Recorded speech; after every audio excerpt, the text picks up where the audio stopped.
Good morning, folks. Not sure what was going on here, but every time I tried to use the previous link to start the stream, or the Twitter space is called what it is, the Twitter would just stop working and collapse on me. So I had to restart my phone and had to start a new Twitter space thing. So I'm not sure if that helps any of you by tweeting the new one, but it is what it is. So hopefully everybody's doing well. Today we are about to watch some serious carnage.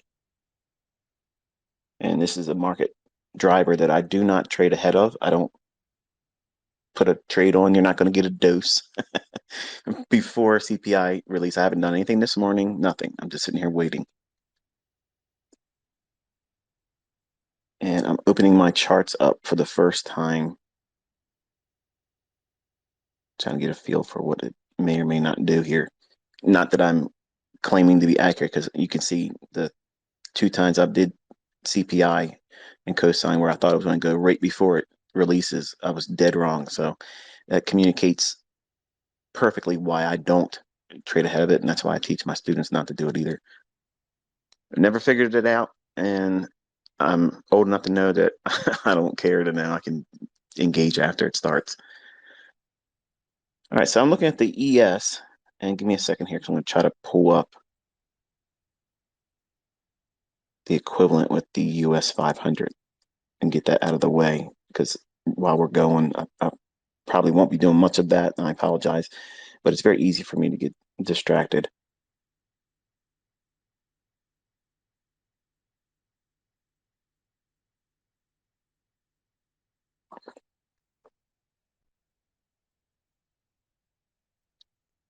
All right, so one of the levels I've been watching is on ES, March delivery 2023, the 4018 level. That's one I've been watching. And if we would have got to it right at the time of CPI, then that would be really, in my opinion, much more interesting. I don't know if it's going to explode higher. I don't know if it's going to, crash hard. I don't ever claim to know that. I just know that I don't want to be in there because it will be one-sided and immediate, like a lightning bolt, and I don't want to get hit by that. I don't want to invite any of you to suffer that either. So let's go into the hourly charts real quick. See what's up with that. There's been a lot of lift since Tuesday.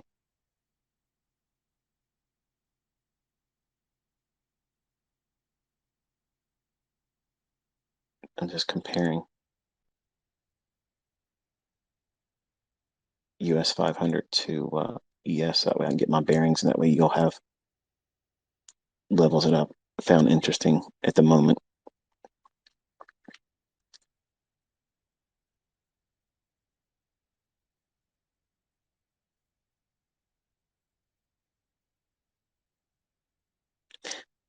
As clean as that area is on your hourly chart for ES and on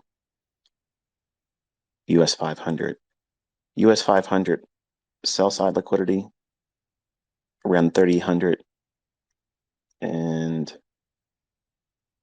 well, we'll just say 3,800 across the board. That's a huge pocket of liquidity down there. Like, it's huge. Like, that's an enormous. Large funds have their trade stops below their sell stops. But the way you're pressing up into this keeps digging higher and higher and higher. I hate to say it, and I'm perfectly comfortable being wrong. To me, it makes no sense to vault higher from where we are. It could, but I mean, I'm not going to lose anything, obviously. I don't have anything in the race here. But to me, it would make more sense for them to reprice it lower aggressively, even if they're going to send it higher longer term. Like, they can send it lower on CPI, mess up all the, not that I think it's going to be a 200, or what would that be, 170 handles. That would be a lot. So what I do is I wait.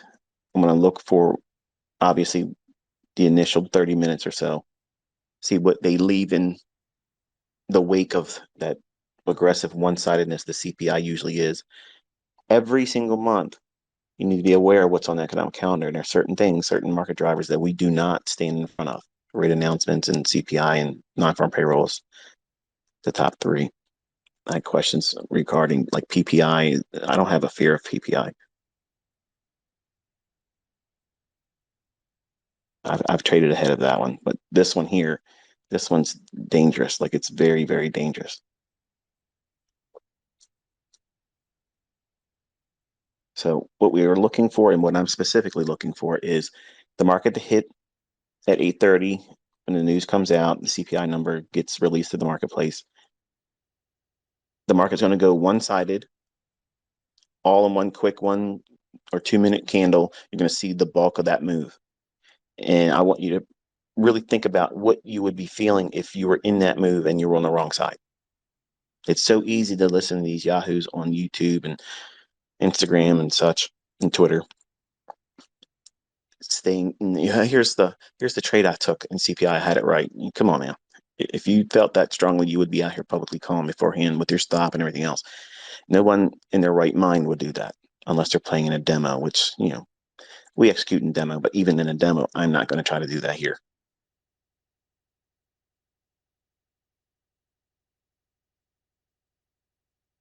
So typically, CPI in the last few times that we've seen it, it's been anywhere between 75 and 100 handles, like instantaneously it's repricing. So I'm looking at how that would translate 50 to 100 handles, one-sidedness. What would they reach for? And that's kind of like what I'm scanning through the charts for. And I don't have a real clear idea what they might want to do in regards to that. I mean, if they push it higher and just really run against that three highs that was formed on the daily chart for ES, and you can see the same thing in the US 500. So that my comments are general enough that they can be applied to both.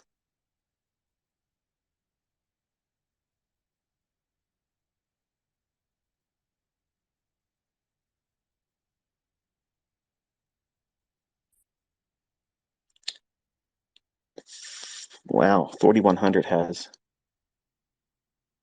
a small SIBI. Let's see if I can get this to.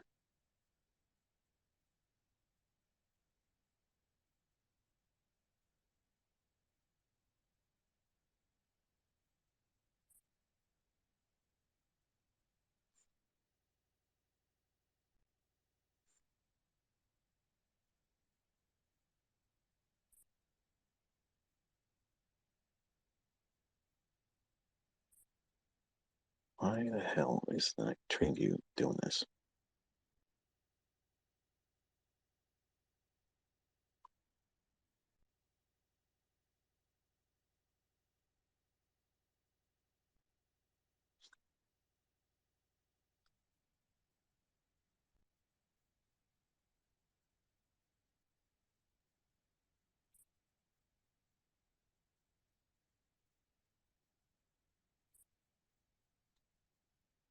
All right, one of the levels, if they get wild with this and send it higher, take a look at your 1 hour candle, 60-minute, on December 13th, 2022. This is for ES.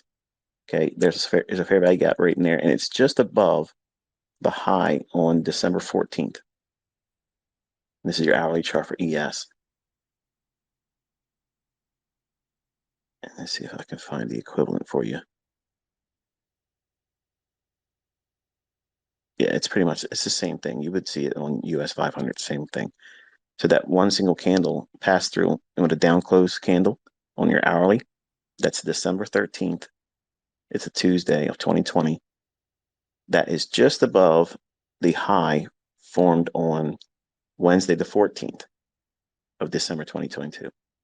Okay, so note that level. So put your trend line ray or horizontal line on US 5, I'm sorry, yeah, US 500, I have on my 60-minute chart 4053.9. I have that noted. And on ES, I have 4090.75 for ES. And the fair value gap low is 4095.50. And the high of the fair value gap on ES, 60-minute chart again, 4111.25. So there's your fair value. There's the three levels I think are things to watch this morning for upside. I don't know if it's going to go up there, so please don't take this as I'm telling you it's going to go up. I don't know. I don't have a trade in. I'm not putting a trade on. I'm waiting, okay? But I'm just giving you levels that I believe are going to be likely targets if they really send this thing higher. Now on the downside,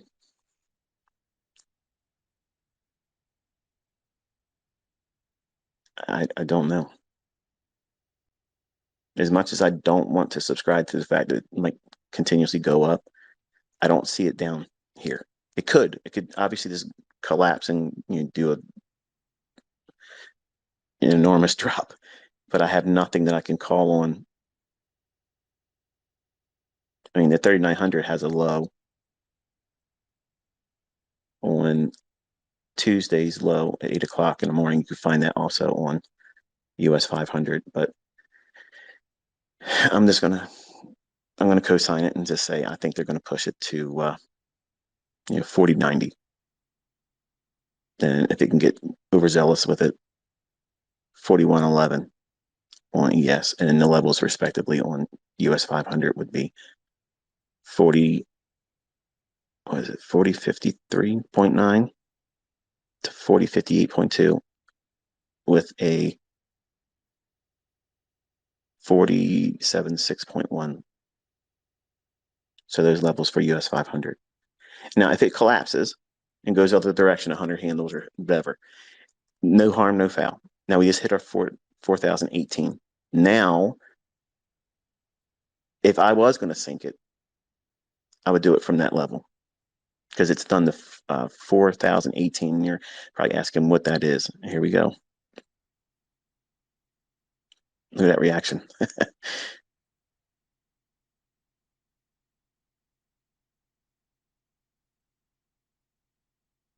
You're probably wondering what that 4,018 level is. It's a wick on the weekly chart, half of the wick. I just want to watch this a little bit longer here.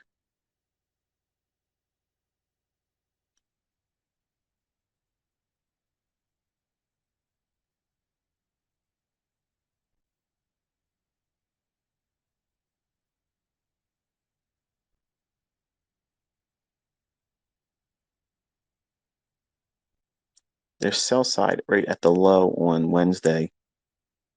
And we're all still focused on an hourly chart here. On Wednesday's low at 1 o'clock.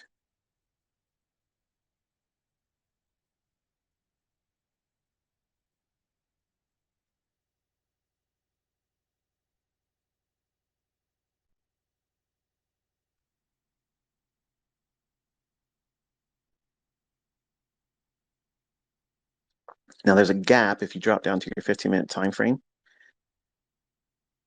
A gap has been produced, and we're going right back up into it now.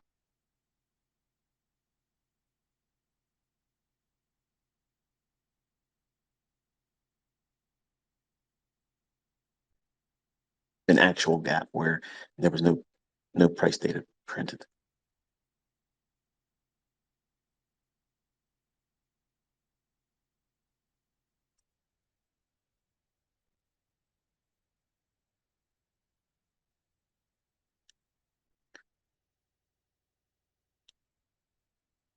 So far, it looks like they'll want to take 3,900. The reaction at 4,018 I was interested in. They went right up into it. And you want to study, see if it wants to rip down into the low at 145 in time. I'm going to give you this as a time, 01:45. That's the time on Wednesday, January 11th. Note that low. There's sell side right below that.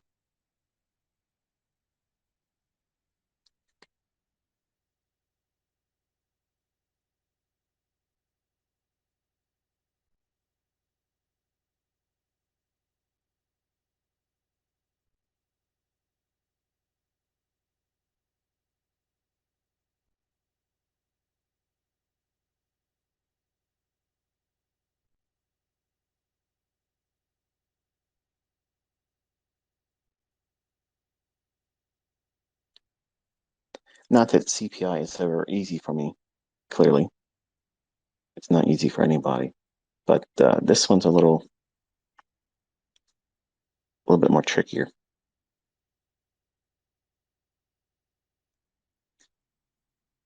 US 500, severe gap.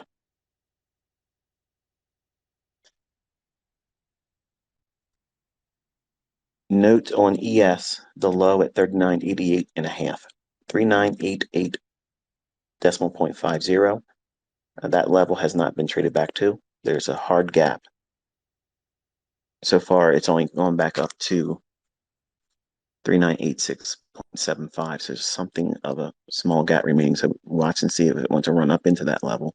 It can overlap that, go back up into 3993.25. Anything more than that might challenge the high at 4018 or thereabouts.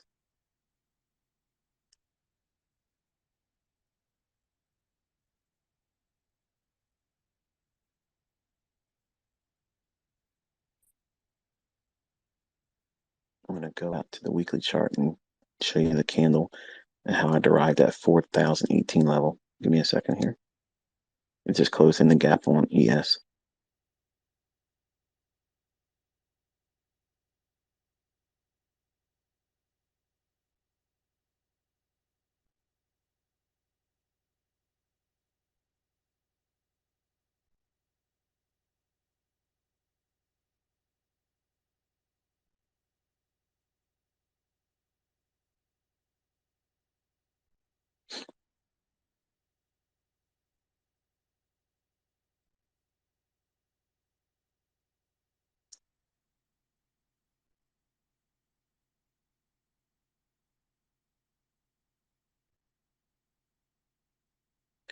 I apologize. I said weekly chart, didn't I?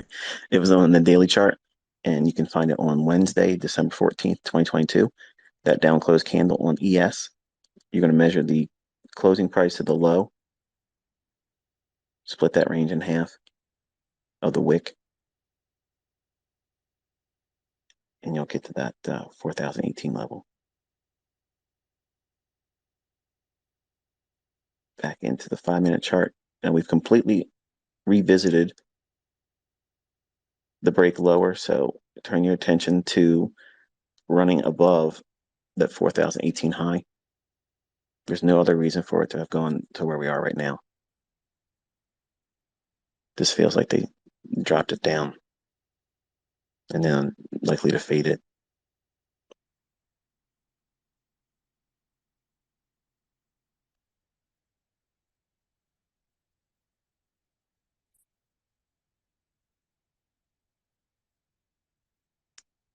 US 500 has closed in its gap entirely.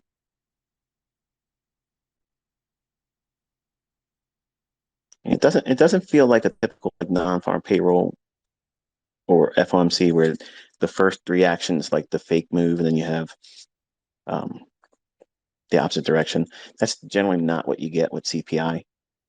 But right now, looking at it, I'm kind of getting that vibe.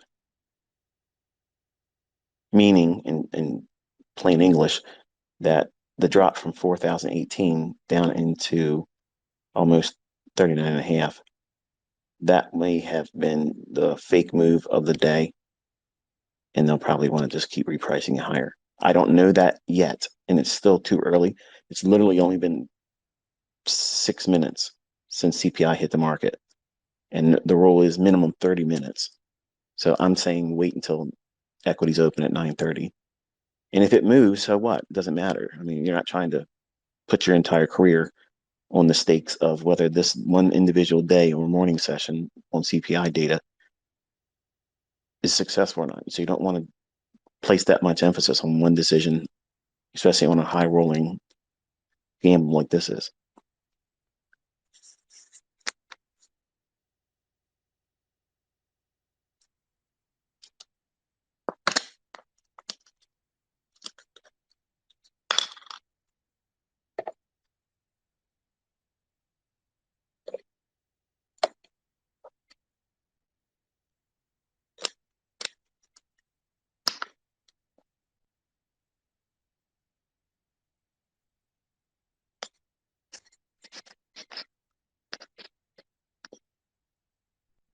So this is when I usually look at the market and think to myself, this is where I would have gotten hurt as a younger man. It's very, very hard. It's very, very hard to pick where this is going to go on a market release like this and to trust it. Where do you place your stop? So that right there immediately puts me on, I can't touch it because I have to have a stop loss. I'm not like those individuals you see live streaming out there. They'll put trades on and they don't have a stop loss on. To me, that's scary. Like that doesn't make any bit of sense doing that. Because even though the market isn't likely to create moves like this just occurred here on any other given day, it can. Like anything can happen on any day, which is why you have to have a stop loss. But even in instances like this, a stop loss doesn't protect you. They can gap right through it. And the first traded price becomes where they're going to execute your order. And that's slippage. And that can be horrendous on days like this. So you want to avoid it. Typically, when you see, I'm watching this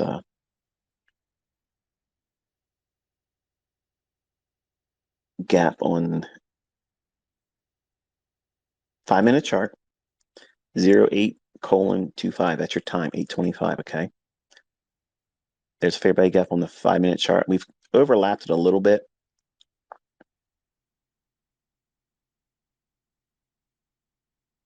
So your next line for liquidity, you want to have that at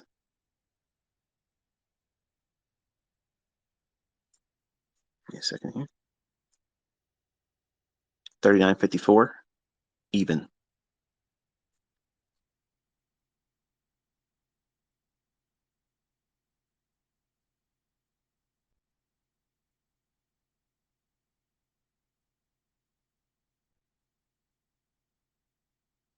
$39.54 even. If it runs that, then you would be looking for 39.34.75 sell side liquidity right below that low. Anything above 4,007.50 sets the stage for a run to 4,030.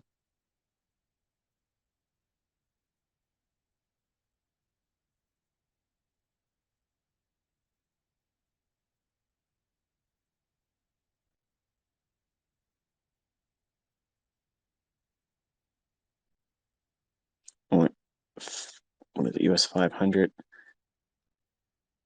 You should have a line on 3942.6.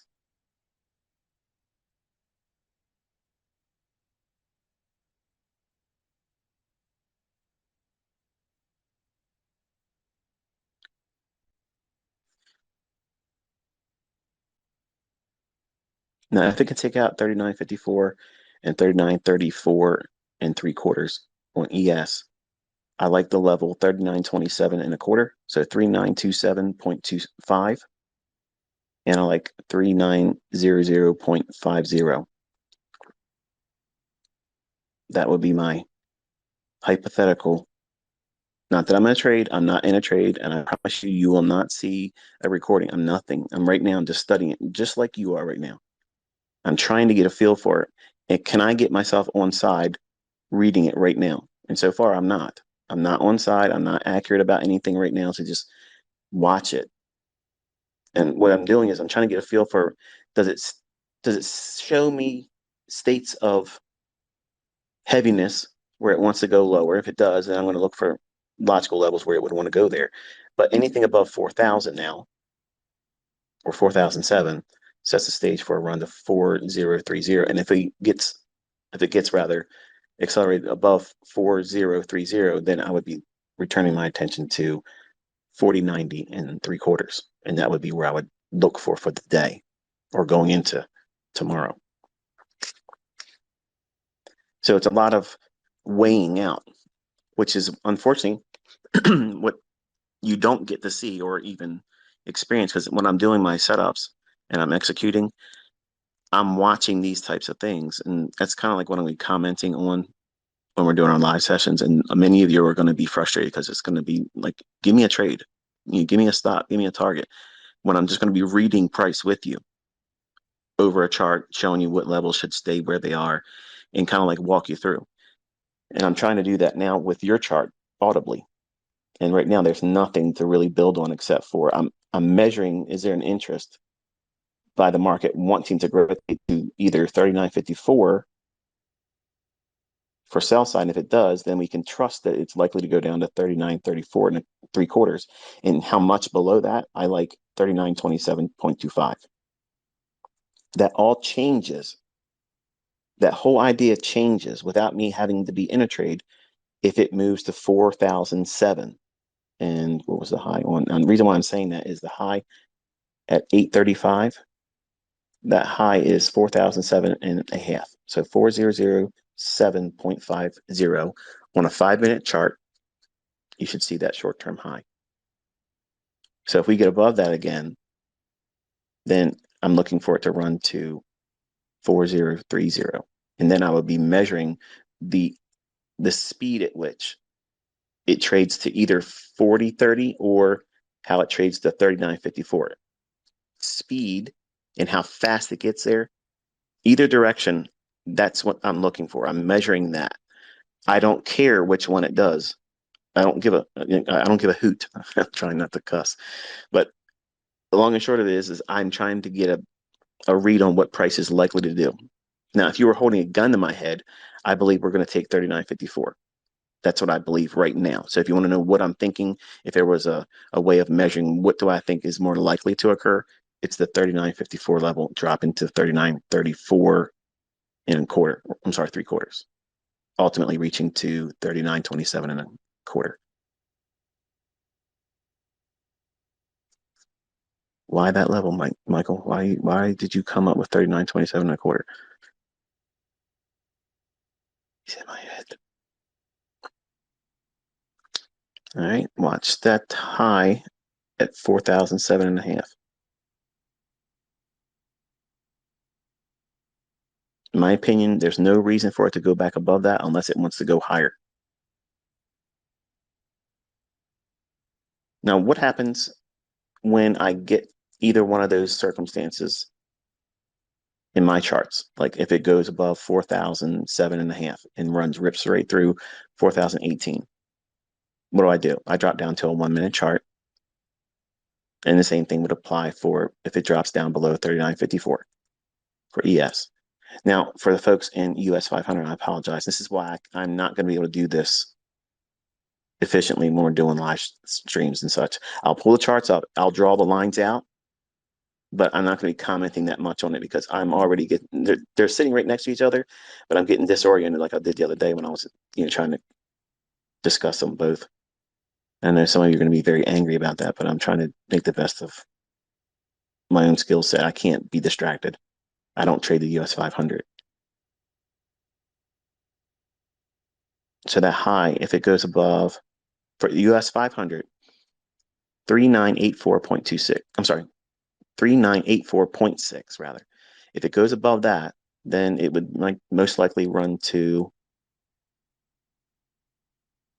4,000, 4,005 on US 500. I don't see that, but I just want to make sure I come back to that one because I know I didn't mention it. But the low on US 500 that my interest is on is at 3942.4. And where can that go if it takes that out on the downside? I believe that it could reach 3921.6. So that's your US 500 levels. And that all changes for US 500 if we trade above 3984.6. So in layman's terms, I believe right now it's more likely to drop down to take the sell side at 39.54 than it is to go above 4,018 again. I'm prepared to be wrong because I'm not in any trade, but I'm looking for either one of those circumstances to pan out, because then it would give me the direction in which I'm going to try to look for setups at 9:30. In other words, it gives me my bias. What would I do? What would I hunt? You're going to hear my stomach growling. I apologize. I fast in the morning. The dropping down to a 1 minute chart, whichever one of these levels gets taken out, then I'll watch 1 minute market structure and I'll look for a smaller short-term low to be taken out if it's going to be, bearish, and then look for a fair value gap or a breaker, something to that effect. And then I would go short. Vice versa, if it takes out the 4007 level, I would look for a 1 minute chart shift in market structure. In other words, a short-term high to form, not as soon as that high is taken out. That's not what I'm doing. I'm waiting. I'm waiting for it to get to 9:30 because time is the first element in price delivery. It's not price. It's time. There's a time for everything to occur, and it all runs on time. Someone starts talking to you about how you're going to be trading algorithmically, and you are not using time-based charts. You're not trading algorithmically. Okay, you're not, because that's the first element. And I'm not saying things are going up and down because of a chart pattern.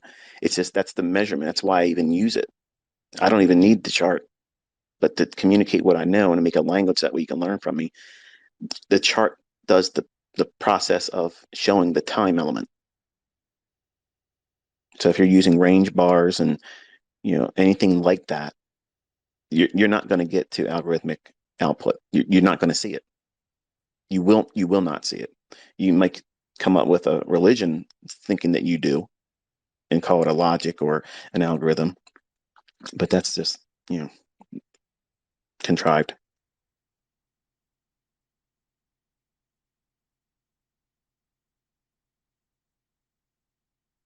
So there has not been a whole lot of movement.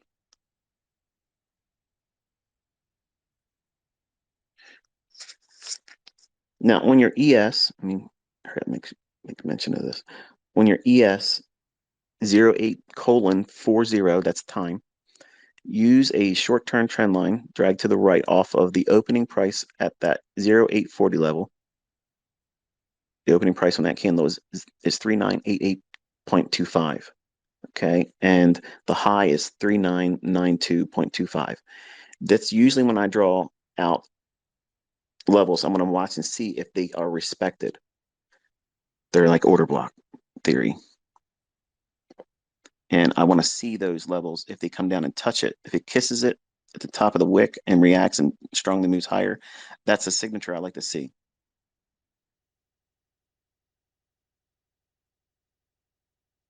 So far, we've already touched the top of it. And we'll watch to see if that 5 minute candle expands like it's doing here, and watch and see if it doesn't have the momentum to take us through 4007. 0.5. And on US 500, the same candle at 840, that's time 08:40, a 5 minute chart. You want to have a horizontal line segment on the opening price if you're following along on US 500 at 3965.4 or 3969.3.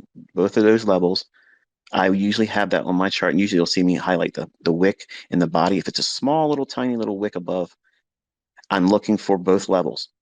And I want to see the wick be respecting it majority of the time. But if it deviates below that, I will accept the fact that it can come back to that opening price of that down close candle at 840.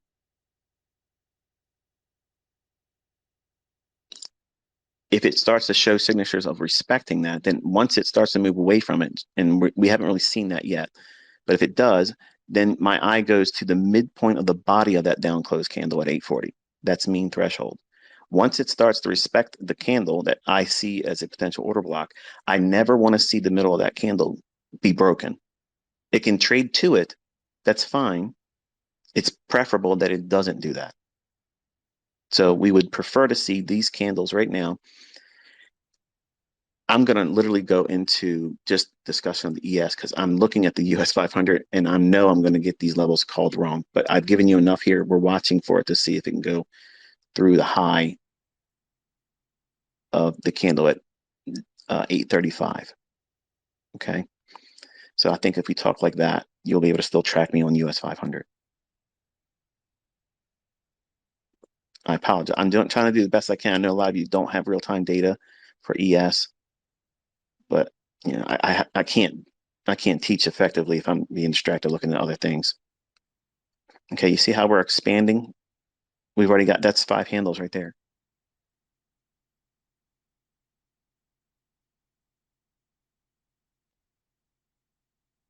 Now, all you're looking for is an opportunity to see something like that unfold with a larger draw on liquidity.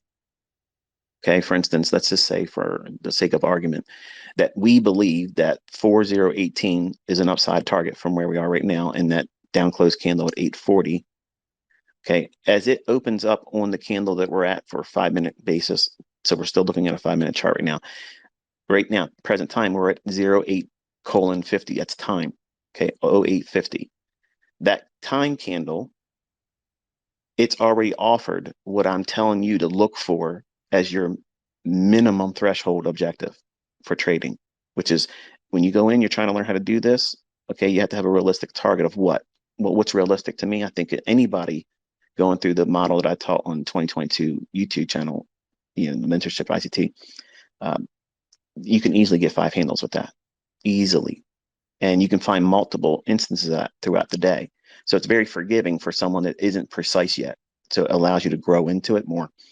But the scenario would be is if you have to look for a trade that offers 5 handles based on what you believe is going to happen in the analysis. So that way you only need half of the move. You don't need to go to full target. Now we've taken out that high at 835's candle. We've taken out that high at 4007.5. That right there would be, if it was not what we're trading right now, which is tape reading, we're not even pushing any buttons, that would be a partial for me. And then I would roll my stop just to, which would originate below the mean threshold of that down close candle at 840. My stop would roll to the mean threshold of that candle, which would be approximately, I'm going to just eyeball it, we'll call it 3983.75. That's where my stop would roll from, where it would originate at the low of 3976.25. And we would look for a run above 4020 now, which would be the high of your candle at 08:25. That's time. So at 825's candle, that high, that would be the next draw on liquidity. And I would want to see velocity getting to that high and through it, reaching into 4030.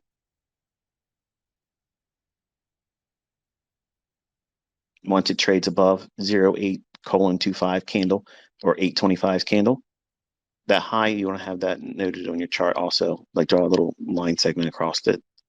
That would be 4019.75.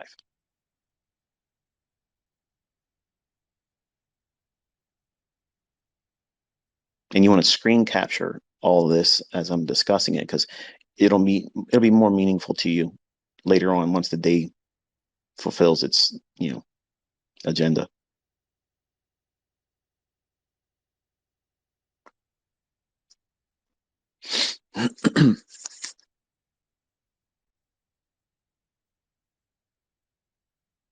Now, when I was running up those MT4 accounts on Twitter, when I had the old account on Twitter, and people still like to say that was done with the rented MT4 server, which I don't even know how to do.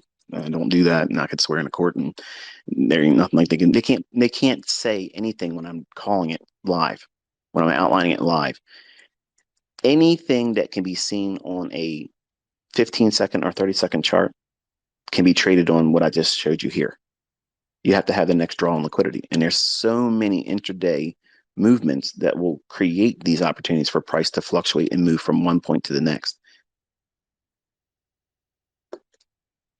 I was running up each trade, putting on 4 to 5%, not many of them at 5%, but usually they were 4%, 4.5% on each new position. So when I was pyramiding the trades, that's a lot. So you imagine how many times have you seen me pyramid in the same trade? A lot.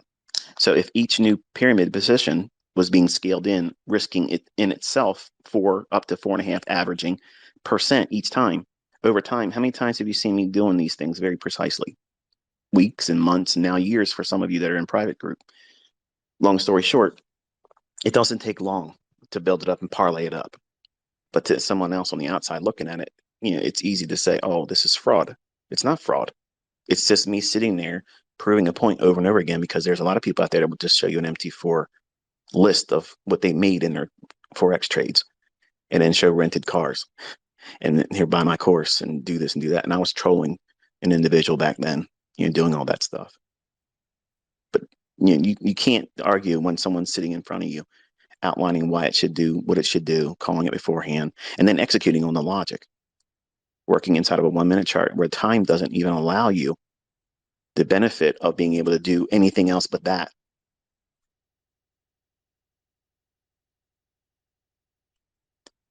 So I would want to see this candle here expand beyond 4,018 on ES. So your present candle right now should make a run higher than the high formed at 08:25 or the 825 candle.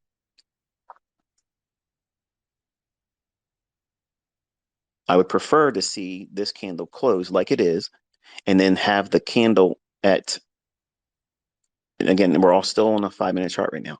Yes, you're 850, okay? 808:50 time candle.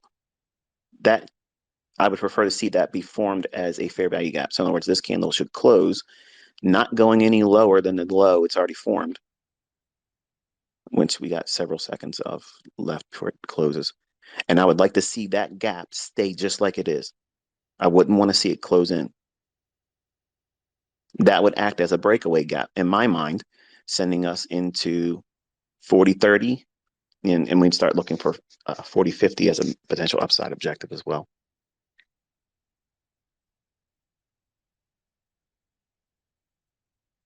So far, the high hasn't been taken out at 825's candle, but we do have our gap in place. So you want to draw a rectangle from the high of the candle at 845 on your 5-minute chart and draw up to the low of the 855 time candle, and then drag that rectangle to the right all the way to, say, 10 o'clock in the morning. Not that I think it would require that much time, but just to prevent the need for me to make any more mention of it. And I would like to see that stay open. Now, can it revisit the low of 855's candle on the 5-minute chart of ES, or even your US 500 chart? It can do that. And if it just dips below it, I would expect it just to go below the low a little bit and then ramp higher above 40.20. That would be my expectation if it was to do that. And that would be my institutional order flow entry drill. That would be an entry model based with what I'm saying here and what I'm thinking is likely to occur. And please do not take this as a trade. You shouldn't be in something right now. And I know some of you probably are not listening. And if I'm dead wrong, you got it. Okay, you got what you deserve, because I've already warned you, because this is me just reading it real time with you. I am not in a trade. I'm not in anything. Okay, I'm just reading it aloud as we're watching it paint. On a live stream on YouTube, there's going to be a slight delay. I don't think there's that much of a delay as much with this versus what YouTube will be. So you're literally watching it live.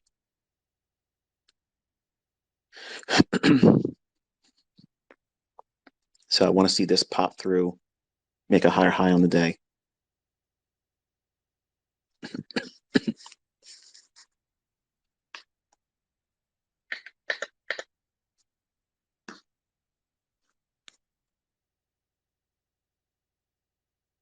On cleaner days, it'll be more entertaining for me to call the market because you'll see a lot more reaction, more instant gratification to what we're looking for as price signatures. But right here, this is one of the most difficult elements to be, calling it live, or even engaging it. So if you're looking at this and not understanding much at all, that's normal because I'm still trying to get a better read on it.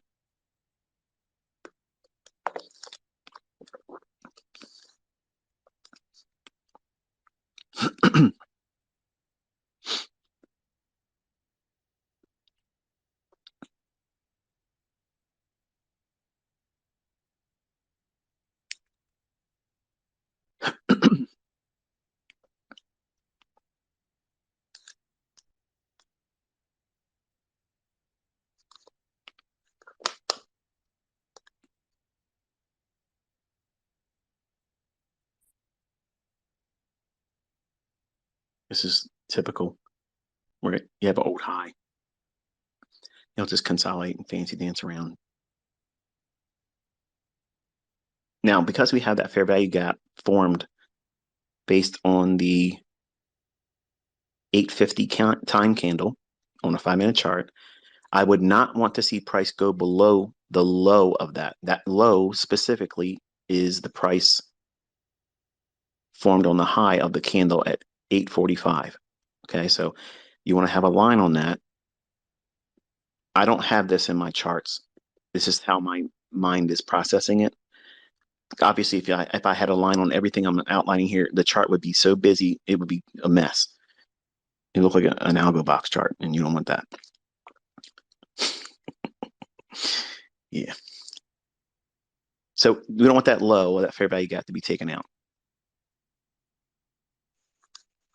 So everything should stay bullish as long as the low of that fair value gap at 39.97 and a quarter stays intact. If that gives up the ghost, in other words, if it breaks through it and leaves it, goes below it and trades away from it, not just dips below it, it needs to trade through it and below it, then and only then would I change my mind about where I think the market's going to go. And then I would change my mind to looking for the low formed at 830, which I don't subscribe to at the moment. So we're presently looking for a run rate above, in which we got it now. That screenshot that.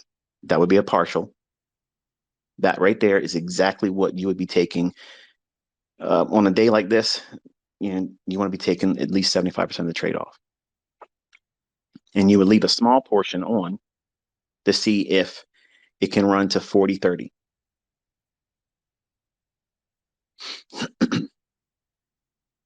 And then stop would be rolled to break even. So you've taken two partials out, theoretically, and you can take it over to social media, post it, and I'll say you cherry picked it too. Oh, I'm going to have so much fun. So much crow.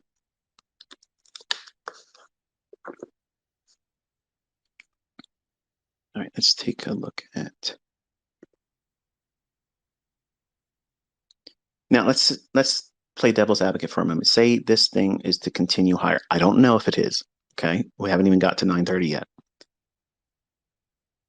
If it were to continue higher, the next two levels I'm interested in is 4030 for ES and then 4038.75. So you want to have those on your charts now. I'm doing that as I'm talking to you. So 4030 even.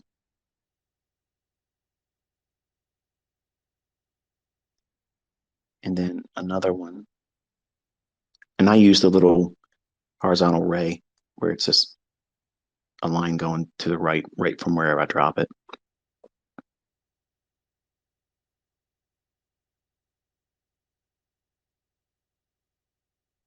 Okay, and then on US 500, the equivalent would be, bear with me a second, I didn't forget you.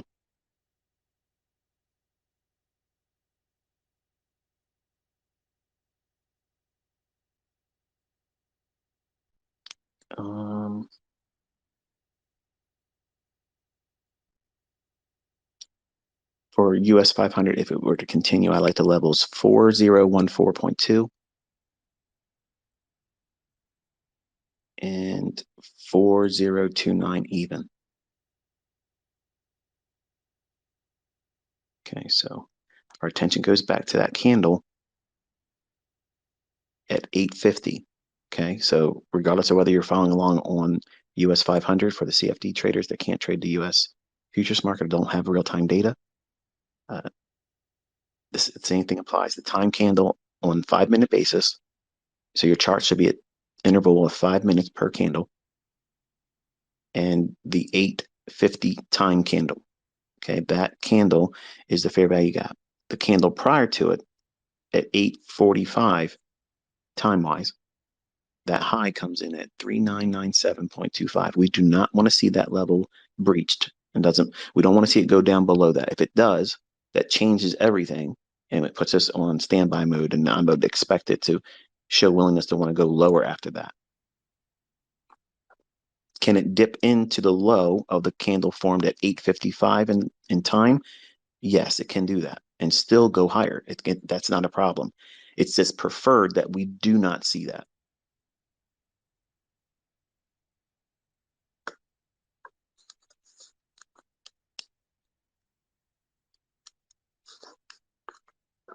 And right about now, if you were in a trade, you'd be thanking yourself for taking partials, because there's a lot of clowns out there that'll tell you partials are stupid. Partials is how you get paid. Until you collapse your profitable trade in some capacity, whether it be part of it, half of it, or all of it, a trade open with profits is not profitable until you realize the gain. Actually, that means you have to close it. So listening to people that talk like that is nonsensical. And the whole point of you doing this is to make money. And if you can't make money and bank something, what are you doing?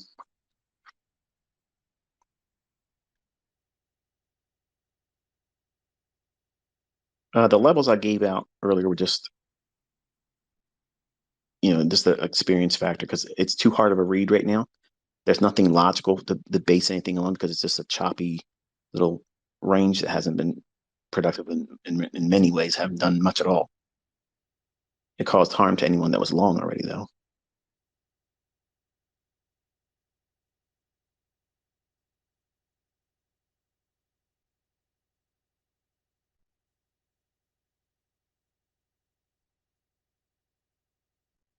So theoretically, you would have two partials in the bank today, and your stop loss would be essentially at the opening price on the 850 candle. So if it trades at that point, we would call that a stop out on the bounce. And you would just move to the sidelines and wait for a new setup. Or do nothing because you've made something and it's CPI. Not that you're trading CPI. I'm not saying that this is you should be trading it.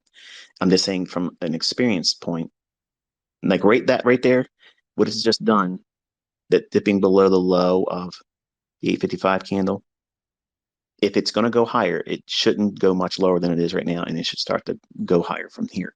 If it breaks the low of the fair value gap, which is the very high of your candle at 845, near-term bullishness for me would be moved to the sidelines. I would move neutral. So I wouldn't be bullish or bearish. I would be watching how we trade below the low of the candle's high at 845.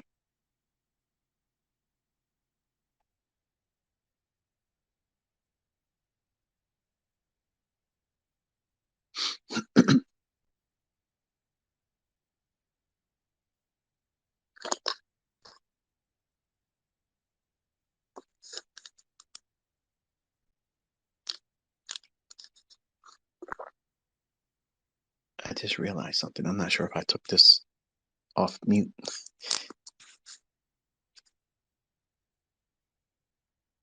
It looks like it's still going. Can you do me a favor and tweet to me if you can hear me?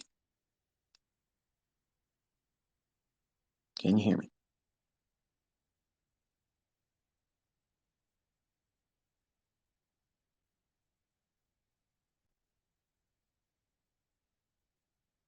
Thank you, Budu. Thank you, Jake. You're welcome.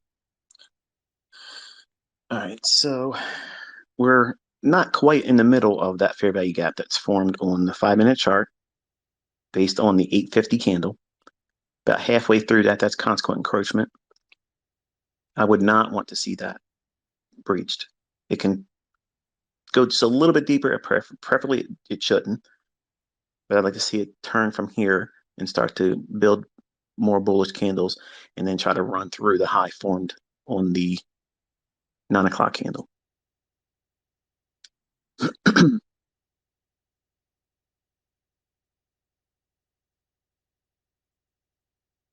We still got more than 15 minutes or so before the opening bell at 9:30. So a lot of things can change and shift and gyrate between now and then. And what small, little, modest, study-based bias I have here can unravel quickly.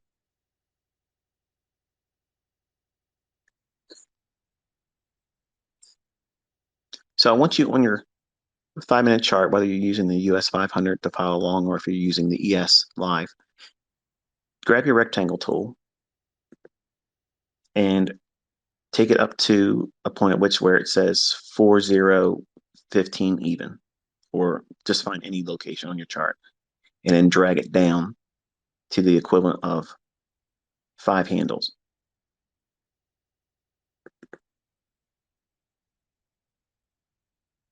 And I want you to think about how that is it.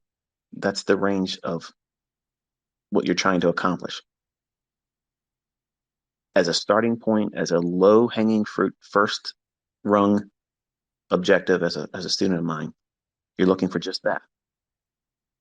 And look how much we've moved around already so far on a day that's very difficult to read. Very, very difficult to read. And you've been witness to me walking through and we're hitting the bottom of that fair value gap now. So you want to watch and see, does it support it or does it just rip right through it and show no respect?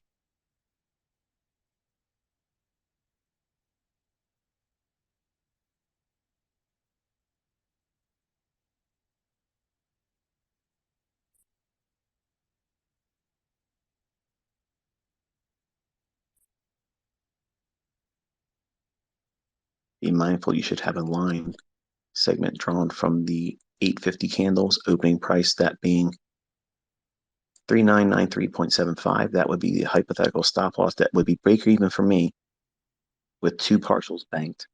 And then if it hits that level, then we would be neutral. We would go to the side and wait.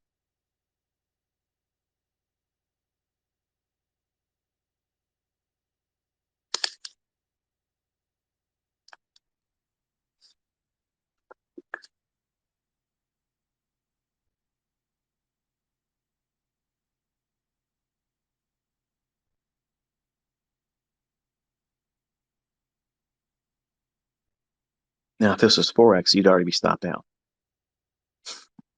This is the way it is. It's wild in that because you're trading in your broker's liquidity pool. No, you're not ICT. You don't know what you're talking about. Mm-hmm.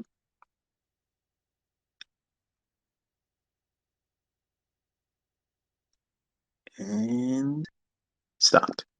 Okay. So now log that, screenshot that. Okay. So you've seen a run that offered an opportunity to move from a low of 39.92 and a half all the way up to a high of 40.21 and a half. Okay, so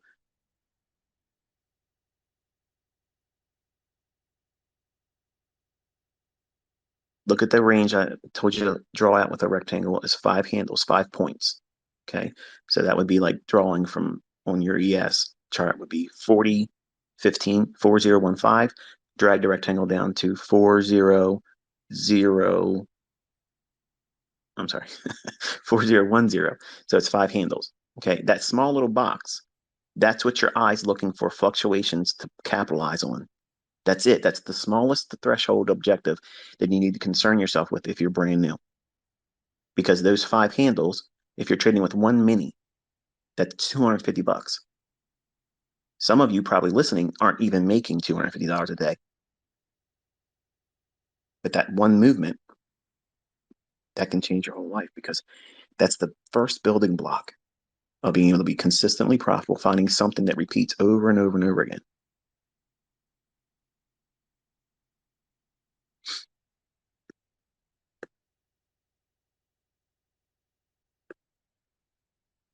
Okay, so price has gone down into the candle at 840 that we outlined as our initial ideal order block.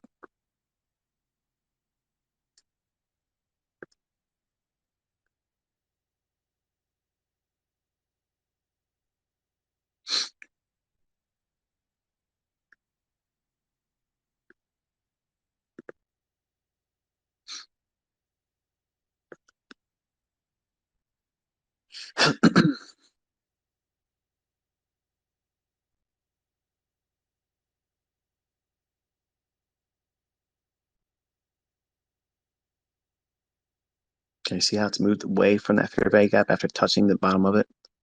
On the present candle we're in right now, it traded right back up from its opening, bumped the low of the fair value gap, and then expanded down lower.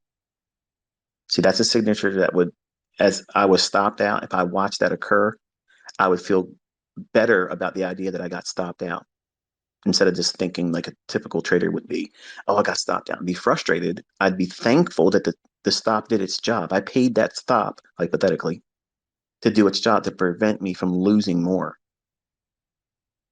And it's a paradigm shift that you're going to have as a trader, because right now, if you're new, you're thinking, I don't want to use a stop loss because that guarantees I'm going to take a loss. When a professional mindset is, I am going to lose. It's going to happen. So I have to limit that loss responsibly. And I have to have a mechanism, a shield in my repertoire that protects me from having excessive loss. And it's difficult to grasp that when you're new, because the first priority for you is, I want to lose money. Well, that's answered rather quickly and easily by just simply not trading before you know how to trade. So you won't need to worry about the stop loss yet because you haven't even learned how to trade or read price yet. So you're placing so much concern and fear and anxiety on an element of the essential factors of consistently profitable trading, which is money management and risk management and the implementation of a stop loss. That goes without saying that that's important, but it's not important for you right now because you have to be able to know what the market's doing before you put a trade on. Can you really read what price is doing? So far, we've respected the opening price on that order block at 840, and we're back into the low of the fair value gap that was formed on the candle at 850. Still on a 5-minute chart on ES. Nothing terrible here yet. Nothing, nothing that exciting, but let's just say we were not in CPI conditions. I would already be going long and looking for a run above the relative equal highs at 40.20, just based on this. Because I would view, I'm not saying don't take that as a trade, okay, but I would, in other instances, I would view that as such, because I would view the 830 drop down as a Judas swing to get people offside, trap them thinking it's going to go lower, and upset all the liquidity below the lows. If you scroll back on your chart, whether it be on the 15 or if you want to go up to a higher time frame, 5-minute or 15-minute chart, to the left, you can see that drop down at 830, whether you're using US 500 or ES Live, it cleared up all the sell stops that were trailed below recent advancements into the 4018 before the 830 news came out. So I view that drop at 830 as a fake move, and then the retracement down into that 840 candle being a bullish order block. And then I would watch and see, does it have the energy to go through that fair value gap formed at the 910 level? Okay, so your 910 time candle on the 5-minute chart, that's a fair value gap. But I'm not going to annotate that. I'm using the same rectangle that's on the fair value gap that I outlined and talked you through at 850's candle. And there's some of you that are brand new, you're completely lost right now. That's okay. Trust me, you'll be able to go through this later on and see exactly what I'm talking about. But you should make it easier. I will when we're doing live streams on YouTube right now. I'm keeping myself close to the marketplace. That way I'm not rusty doing it live in front of you.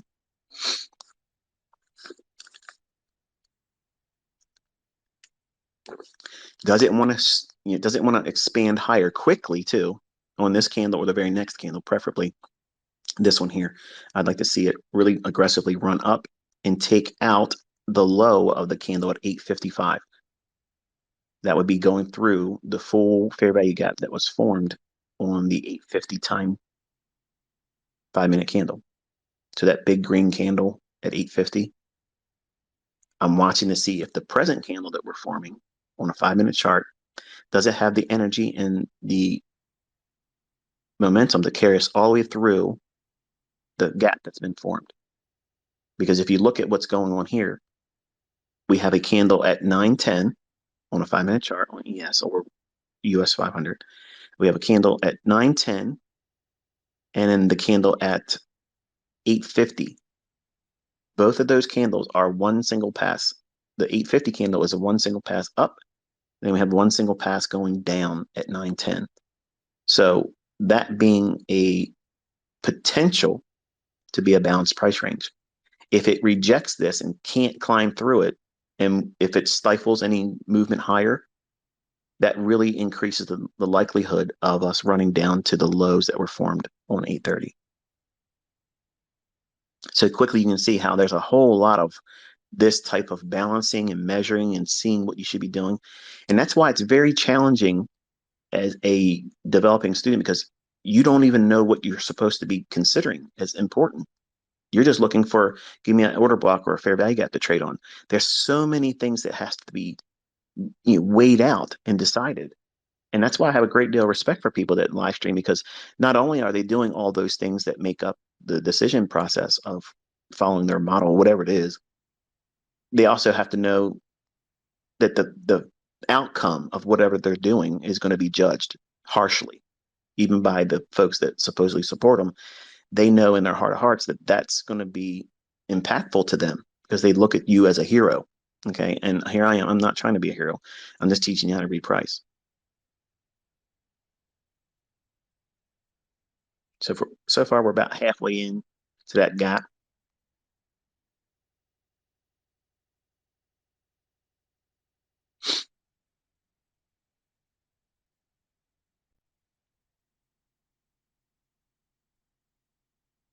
So using the order block at 840 and targeting the top of the fair value gap that was formed at the 850 candle, that would be a very low hanging fruit objective for a beginning trader, paper trading, or not even paper trading, but like tape reading. So if it were to touch the top of the fair value gap or the low of the very specific candle at 855 time, you want to screenshot that, and that's more than 5 handles. That's plenty to do well as a beginning student. And you're just watching how price gravitates from one level to the next, expecting it to do certain things and behave a certain way, and certain things not manifest itself in price.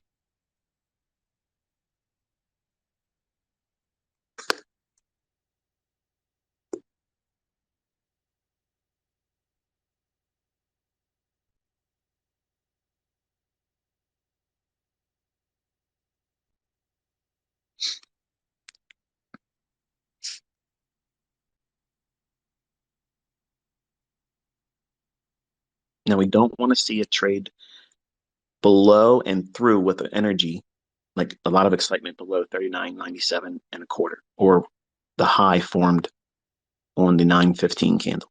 Everything's still on a 5-minute chart.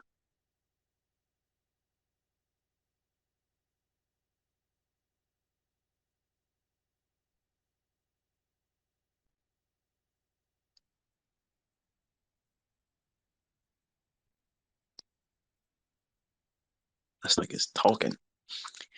Feed me ICT.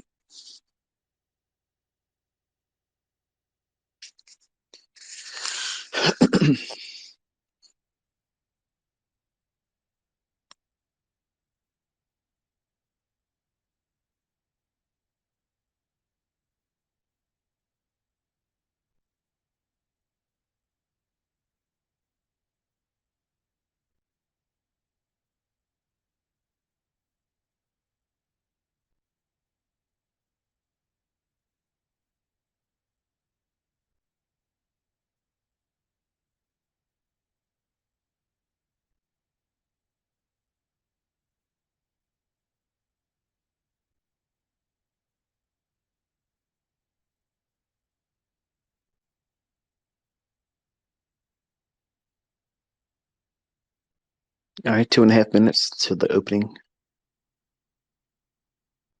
bell at 9:30.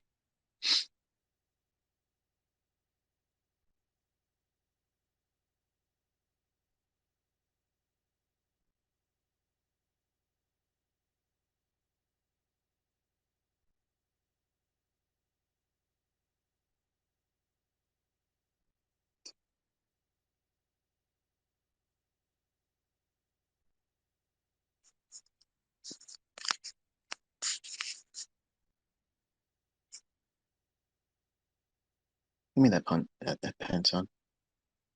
No, no, the next one over there. Yeah.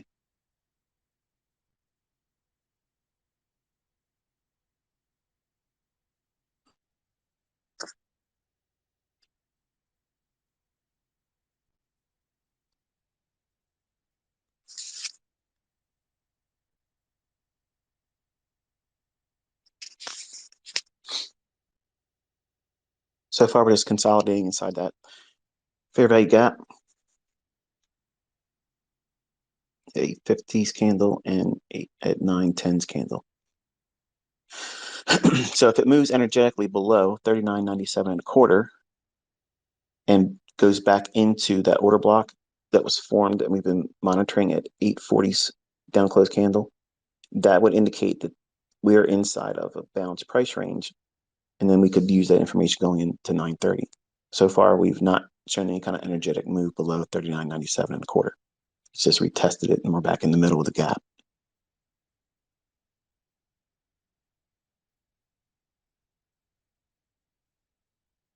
But all things being equal, and this assume that this is not a CPI number day. Okay, we're not in that climate, if you will. The outline that we're looking at here, that would have been a long entry for me at the order block dropping down, and I would look for a run above 40.20, accelerating into 40.30. That's what I would look for. But because we're not in that, we're in CPI data release and the 9:30 is opening in less than 11 seconds,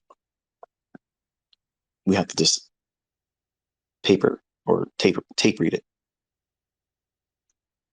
I have not pushed the button. I promise you, you're not going to get a dose. This is the dose. Very, very difficult read.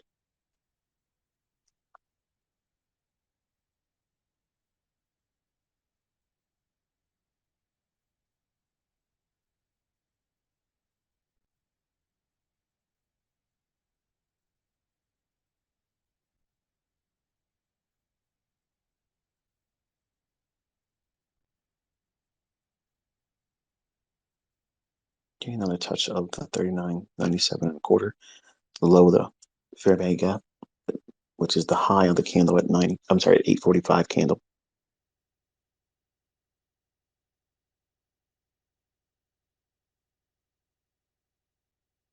Notice there's a lack of an energy right now. Usually when we have the opening bell, it's a lot of a rush to do something, a lot of volatility. We're not seeing that yet.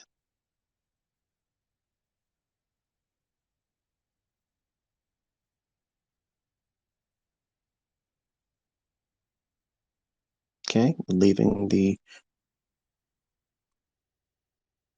fair value gap and took out the low of the 925 candle. Still would like to see it expand aggressively higher.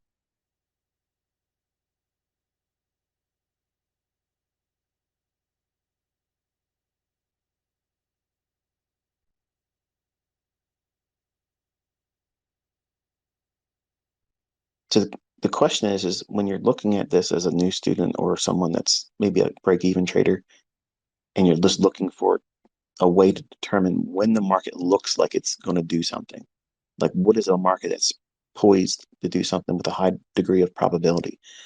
You're not seeing that here today. Okay, and that's one of the benefits of being in an environment like this, being, I guess, coached through it, because there's so many factors that would otherwise lead to you losing money by not knowing this, by not being able to recognize, choppy, uncertain conditions. All right, we came back down into the high of the candle at 8:40. So 8:40's candle, time-wise, we're trading into that again.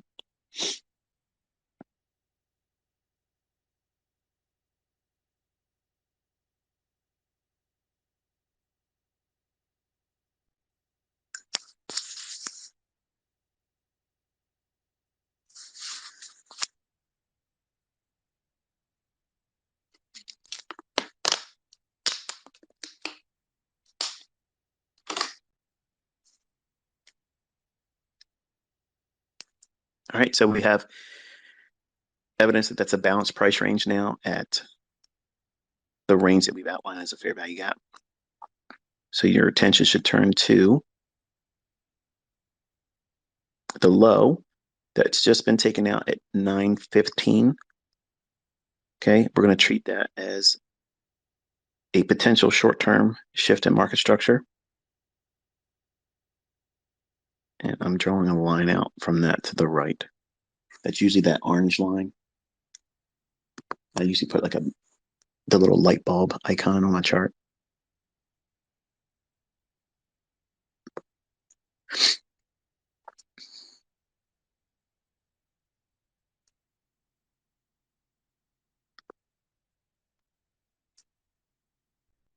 And I'm dropping down into a 1-minute chart now. So you should have a line drawn from the right on the 918 low. And we're bouncing up into what could potentially be a fair value gap formed on the candle at 932 on a 1-minute chart. We've just stabbed up into it. And you should have your level drawn at the 830 low. That price should be, for ES, it should be 39.54 even.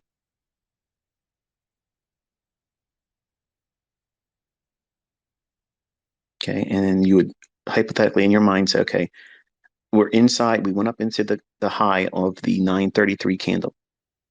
That would be enough by poking into that. That's enough for a short. You want to watch, does it gravitate with a lot of energy to get below the 844 low and the 840 low? That would be first potential profit or partial. That's how you would look at it like that.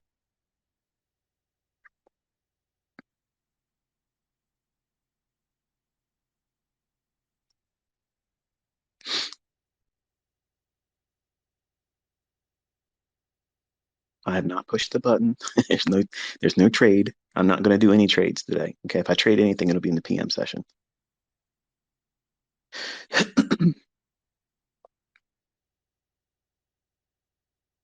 Tape reading this, you want to have the little trend line segment. Draw a trend line from the high of your 933 candle. Drag that out to the right.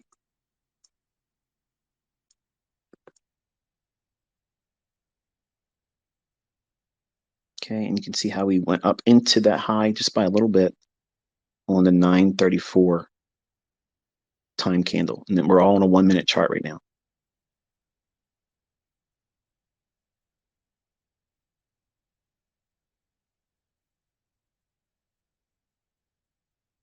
You're not trying to place a trade. You don't need to worry about a stop right now. All you're doing is you're reading it. Does it show these signatures? Does it want to move and gyrate? You're all thinking, okay, if that's an entry, where will my stop loss be? It's not a trade. I'm teaching you how to read the tape.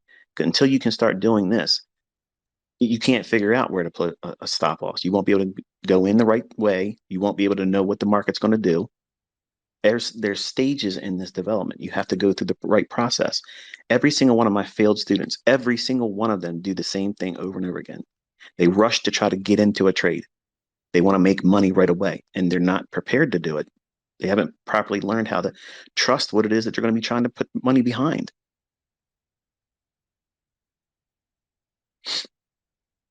Get your screen capture ready.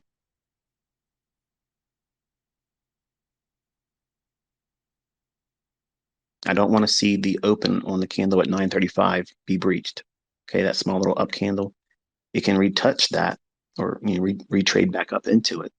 But I want to see it preferably leave a small little gap on the candle that was formed at 936. Between the candle at 935 and the present candle we're in right now, I want to see that small little area stay open.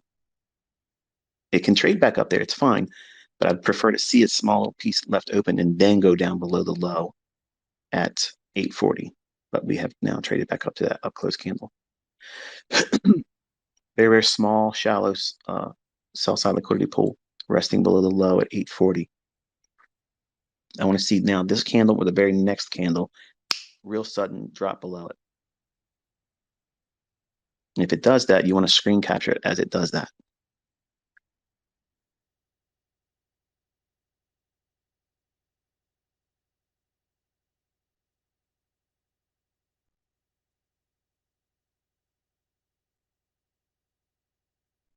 Remember I was saying you weren't ready to take a trade?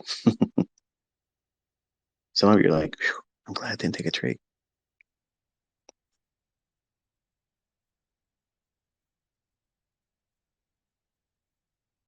Now you want to take your rectangle and from the low on the 931 candle to the 933 candle, drag that rectangle out in time.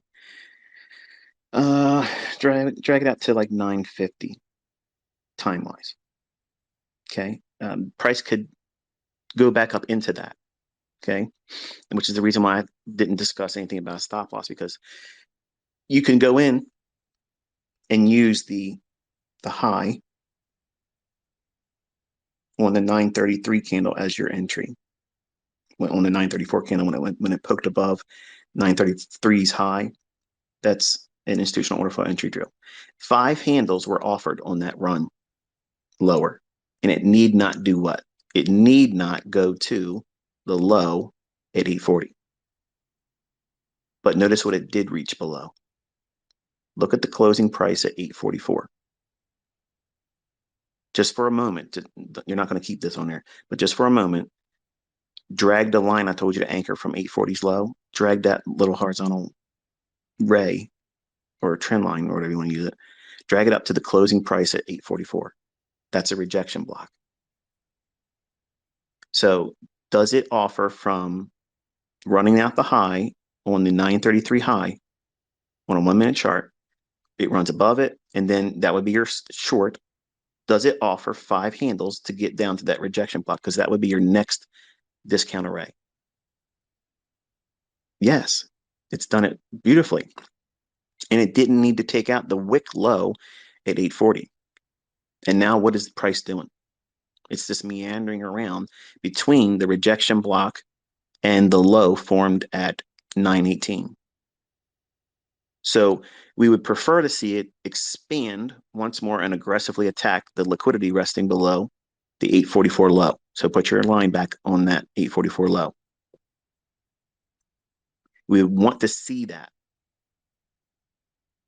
If it were to trade back up into the fair value gap that is outlined for you based on the 932 candle, I would use that as a totally new partial going into the idea that we could still run the 39.76 and a quarters low.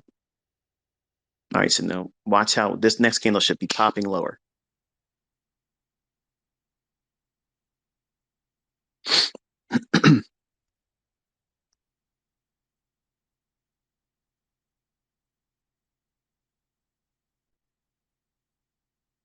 Five handles, folks. I know it sounds like that's not sexy, ICT. I'm going to do 100 handles like you do.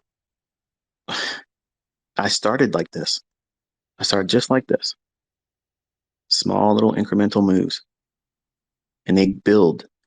And you start seeing more 5 handle moves. And then they become 10. And there you go. Screenshot that. Another cherry pick. Picking cherries, real time. Be sure to tip your waitress. I'll be here all week. And that's it. You'd move to the sidelines and you're done. You had several handles offered to you in tape reading, outlined it real time with you, walked you through it, every single individual candle. Okay. No yin and yang symbols needed. Okay. None of the nonsense. It's real time algorithmic price delivery. That's all it is. Now, this is a sloppy day. This is very, very hard. On a difficulty scale of 1 to 100, we're at like 90. It's very hard to read this right now for me. So if I'm telling you this is hard and you can't really see the benefit of anything in price action right now, you're okay. That's fine. That's how you should feel about it. All right. Now you want to take your attention to the low at 830. We don't want to see that range that was identified by me moments ago, the 932 candle, that fair value gap. We don't want to see that return to now. We want to treat that as a breakaway gap. And now, because we're well below the, what is this here? The 840 low on your 1 minute chart, you want to see it expand down to the rejection block, which is the closing price at the 830 candle. And that's going to be way different for US 500. And just for you guys, just use the low of 830. Okay. But for ES, the specific level is 39.67 and a quarter. We want to see it reach below that. And that would be another partial. 80% of your trade should be off at that point.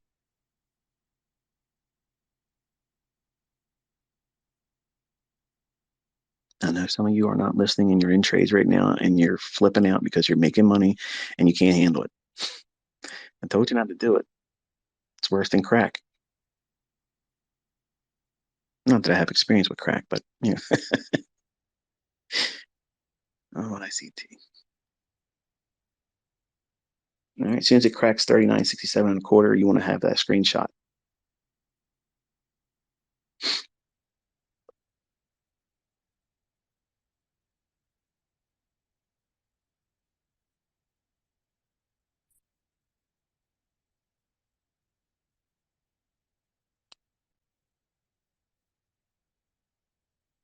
You should have it typed out already on your chart. 80% comes off below that line. And then when you screen capture it, it'll be in your screen capture as it happens. And it's just really nice to have that on the weekend, looking back saying, I watched this live. I watched it really pan out right there. It was really happening in front of me. This stuff works. It's crazy. You know, it gets boring that after a while. I get excited because I see all of you get, energized by it.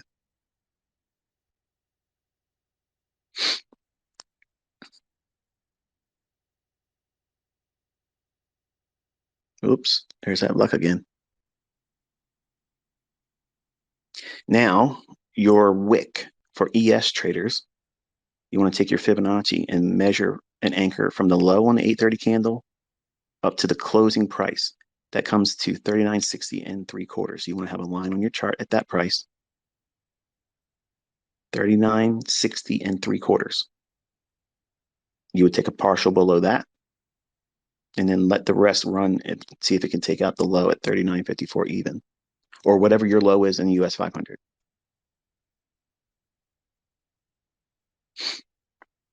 Oh, it's so much different when you're doing it live, ICT. Haters are flipping out right now. He'll never do this. Yeah, wait till you see what I'm doing the rest of this year.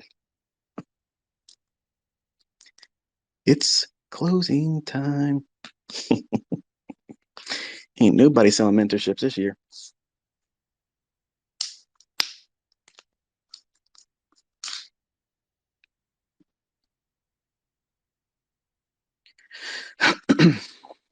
Now think about what sweet spot you would be in right now. You've had two partials going long, you got stopped out with the bounce, no big deal. We waited for 930. We waited for it to indicate what it wanted to do. We watched a very specific level. Does it act as a balanced price range? And it gave us our signature. Then we saw another imbalance and a shift in market structure where I showed you the line where it went below it. I mapped out where the imbalance would be. If it traded up into that, would be using it as an entry that was on the candle at 934. Okay. One of the things that you're going to have to learn to just submit to is the process of time being in a trade. It's altogether something different. Like when you watch my recordings and I'm executing, it's entertaining. It's great. Sometimes I use great music. Sometimes it's probably not your genre. It's fine. It's just for me, not for you. But that element of watching how fast it goes to the targets and where I'm peeling off profit partials, that unfortunately can trick you into thinking that that's how fast it should feel for you in a trade. And that was one of the worst growing pains for me as a trader, because being in a profitable trade and I haven't taken anything out, that feels like forever if I'm just holding for my terminus target, my ultimate target. In this case would be the low of the day at 8:30. This point here, we're trading at a level where 80% of the trade's already off, hypothetically. So you're in profit 80%. It doesn't matter. Okay. Listen, write this down in your journal. It does not even matter if 8:30's low is taken out or not. See, that transaction is about being right. Right is not profitable. Profitable is profitable.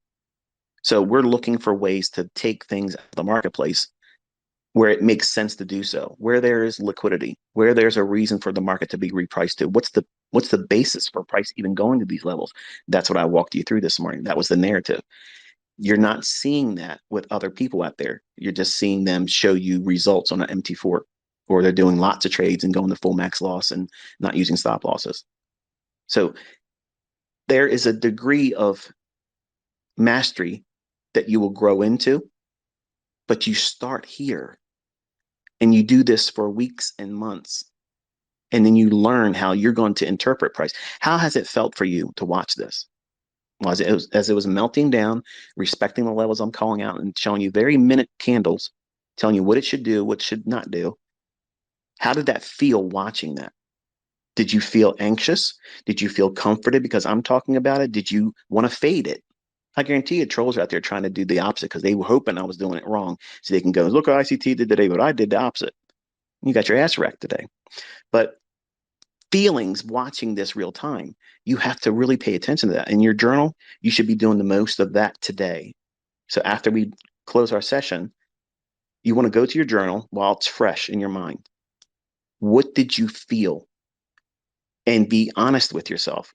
This is the moment where you have to be honest with the observations of you as a trader, feeling what it felt like to watch the price deliver algorithmically, not retail logic. Nothing in this is retail. There was nothing in here from Chris Laurie, nothing supply and demand, nothing Elliott Wave, nothing like that, nothing harmonic. It's just simple algorithmic time and price. You want to screenshot this right now. There you go. So now you would only have less than 10%, maybe 10% of your original position short from 934. So it's been 1, 2, 3, 4, 5, 6, 7, 8, 9, 10, 11, 12, 13, 14, 15. It's been 16 minutes and you made more than you earned in your job's weekly salary if you've been working with one contract. Now, I'm taking a great deal of liberty because most people don't make that much money in the United States. And I know some of you are probably doing some high dollar stuff, but you should be 90% out of your trade. And at a point where the stop would roll to, I would hypothetically have my stop at 39.72 and a half. Why that? Because it's just above the fair value gap that's formed at the 944 candle. So it would be above that. And if it comes back and stops me, that's fine. I wouldn't want to be in it any longer. So many people falling in love today. I don't know where this guy came from, but I love him. I love him. Oh, I got so much stuff this year. You have no idea where I'm taking you this year. I'm actually falling in love with live streaming. Might start doing it every day. Shut everybody down. Do it, ICT. Do it. All right, now think about what you feel right now. If you had 90% off on your trade, 90% off, how would you feel about that retracement so far? You don't give a shit because you're banked 90% and you're not basing your trading on the transaction of being right or wrong. Right or wrong has no basis for profitability. None, has absolutely nothing to do with it. Now, draw out your rectangle on the candle at 944. You're going to go to the 943 candles low, drag it to the 945 candles high. Okay, and then drag that out in time. I'm watching that level there. It should not go above that. If it does, we're done for the morning.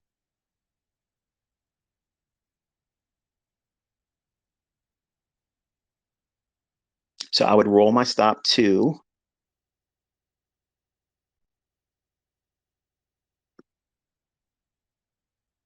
Come on, this thing. I'm holding the phone in my hand and I'm trying to drag my finger across my laptops. I don't have a mouse on this because I use everything on a laptop in case someone hacks or tries to do something while I'm connected to the accounts that I don't trade with my live account. Everything through TradingView. When I'm sharing it with you, it's all through a laptop. I would have my stop at 39.69 and a half. So if it went there, I'd be content with being knocked out there and it's fine. I don't care. And you shouldn't care either if you were in a trade, but I would want to see it, drop lower from here because we already had that candle return back to that fair value gap that is mapped out for you at 951. And you want to have 100% of your trade off if it goes below the 830 low, and don't care how much it goes beyond that. You don't care because all of your uh, fear, anxiety, performance issues are all going to come initially with being right or wrong. And I'm trying to train you not to think like that. Okay. Don't think that way. You got to find a way to get in here, find a position to go in that has a measurable risk that's palatable for you. What does that mean? Can you take that trade? Can you afford to be in that trade based on the amount of movement that it could potentially put you through? And some trades are not going to be feasible for some of you. There's some trades that I won't even take because it doesn't make sense to do it. I'll just wait for something else.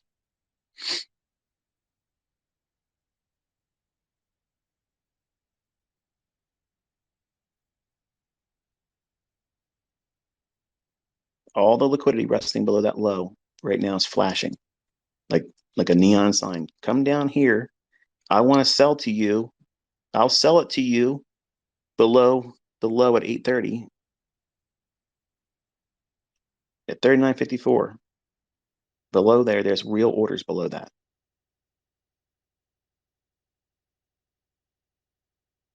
Now you want to take that up candle at 951. Okay. At 951, I'm watching the middle of that candle. That's mean threshold. In my mind, I'm watching that thinking, I don't want to see price go above that. I want to see everything that it prints. I want to see it stay below the middle of that candle. We'll just call it roughly 39.63 even. I'm not rolling my stop to that. I'm just watching it. Does it want to go back to that and throw it? If it does, if it trades like through 39.63, then I would at that point save my stop loss and close the trade and be content with it, not worrying about whether I got right or wrong about going below that low.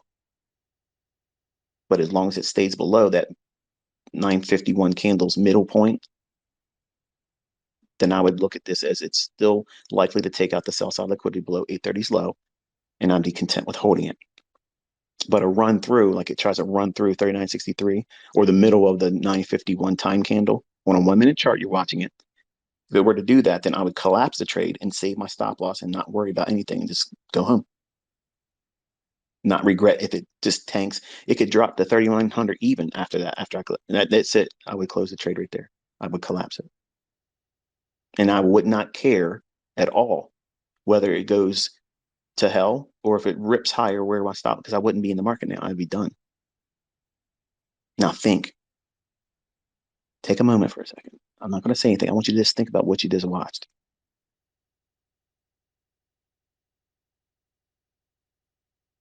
Was that real enough for you? Was that real enough for you? Every single candle, every single one of them, outlining why it should do this or that, what it shouldn't do. If it was hard for you to follow along, I know it'll be easier when you're watching me with a chart. But understand that everything that I do is perfectly calculated. There's a measurement behind everything I'm doing. There's a there's a process. Okay. There's no safety net out here. I don't know how many people are listening to me and how many people are going to watch this later on, but I can't edit this and I can't paint those candles on your chart.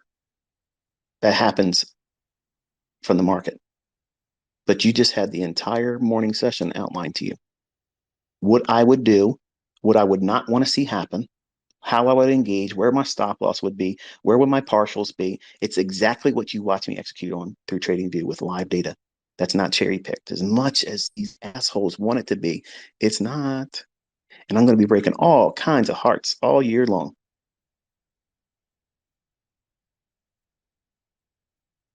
I hope you're here for it. I hope you're here for it because I have such amazing shit to share with you all for free. No mentorship cell, no join my bullshit. Okay. Here's my stop loss getting ready to get the hit. And if it does, you'll see me say to you, this is why I would have done it. And I would be thankful that I've done what? Saved the stop, kept more of the profit, and not worry about it. It returned right back up into that fair value gap I gave at the 944. Done. Right there. That would be it. I'd be done. If I would have had the stop loss, I would have been stopped out there and gave up profit. Now, if you know with logic when you're likely to get stopped out and still be able to bank open profits still that are not realized yet, doesn't it make sense for you to say, okay, well, why would I just let it stop me out? That's experience. That's somebody that knows what the fuck they're doing. Okay. And there's no other way about it. Now, you can look at what I'm doing today. Anybody else would have done this. They'd be out there parading it on social media, beating their chest. I'm just telling you, use some fucking common sense, folks. If I don't know what I'm talking about, it would not be like this. Okay. It wouldn't be like this. So if you've been on the fence about, oh, does he really know how to do this? Or do these concepts really work? Or can you time the market? Can you read price? Can you do this? Can you do that?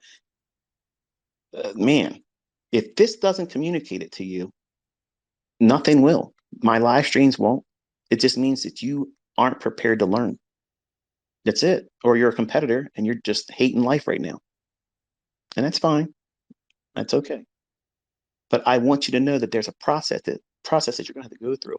And it's going to be longer than you want it to be.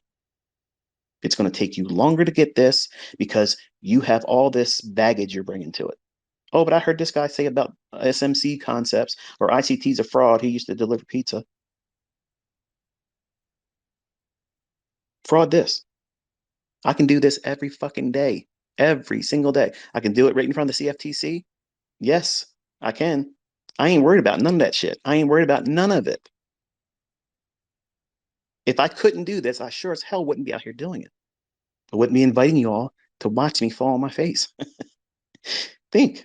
If I didn't know for certain that I knew what these candlesticks were going to do likely next before they do it, you think I would be out here doing this? Hell no.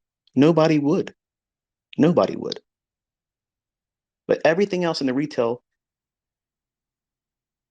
version of trading has perfect excuses when their trade fails. Oh, well, my harmonic shark, my bat, this and that and the other thing didn't work today. Okay, whatever. I don't have any of that shit to worry about. I'm looking for where the orders are. What time is it? What's it likely to reach for? When will it likely fail? That's it. There's four things that you need to know with me, okay? Four. Are we going up or down? What's the bias, okay? Are we going up or down? If we're going up, we're only going to go up to take out an old high, or we're going to go up into an imbalance that it left a fair value gap above market price. That is it. That's it. Flip it now. If it's going down, it's going to go below an old low, or it's going to go down below market price to a fair value gap where there's an inefficiency. Now think about that. Isn't that fucking easy compared to which harmonic pattern are you going to look for? The Elliott wave count. Come on. That shit's subjective. It's subjective. Your low on your chart is not gyrating and moving around and morphing into something else. It's there. It's sitting there. And time is marching forward continuously. We know that there's going to be a great deal of excitement in the marketplace to do certain things at the opening price or opening range at 9:30 and at 8:30 when news drivers come out. And you have to be able to frame a narrative, which is kind of like what I fleshed out with you. That's the hard part. That comes with experience. I cannot, listen to me, okay? And if you're all waiting for my books, just know this before you even or start chomping at the bit to buy it.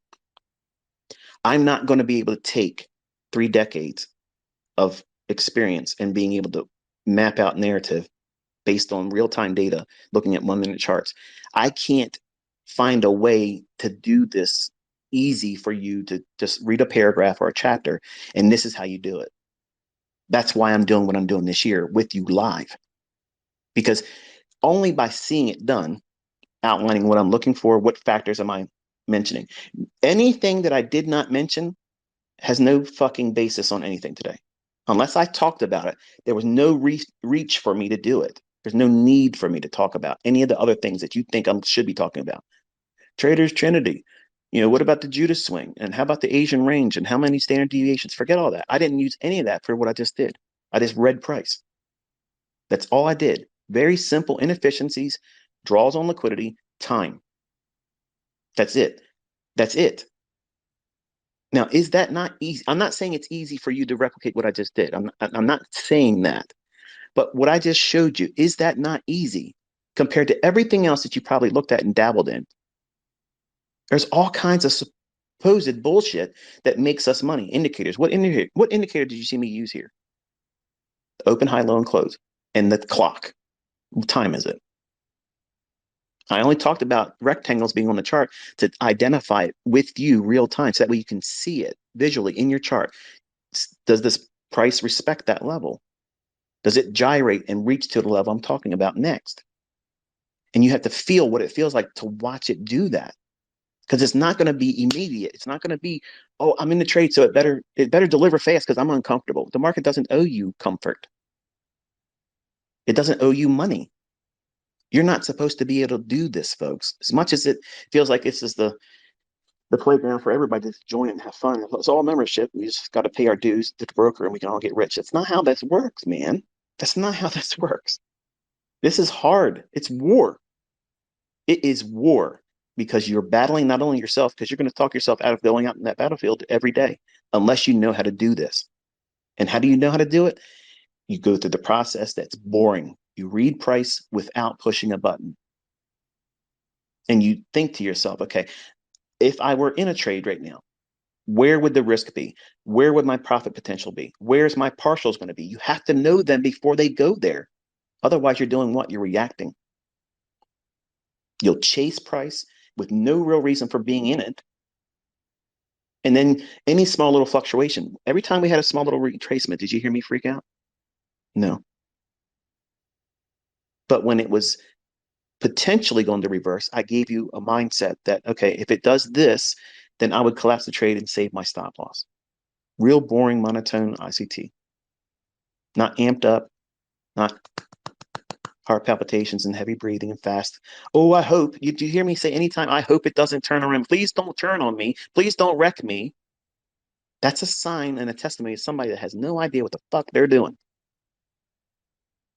And if that bothers you, if that offends you, I'm sorry. Okay. I'm not trying to offend you, but I'm trying to shake you by the lapels and tell you, listen, okay, you have 1 year left with me. 1 year. I'm not going to do this again. If you've been on the fence with trying to learn what it is I teach or taught rather, and what I teach presently, all you have to do is show up. It costs you nothing but the time to be here this morning. But I guarantee you, nobody else on live streams did what you just saw me do. Nobody told you what was going to happen, why it was going to happen, when it was going to happen, and how it was going to do it. And I did not learn this from Chris Laurie.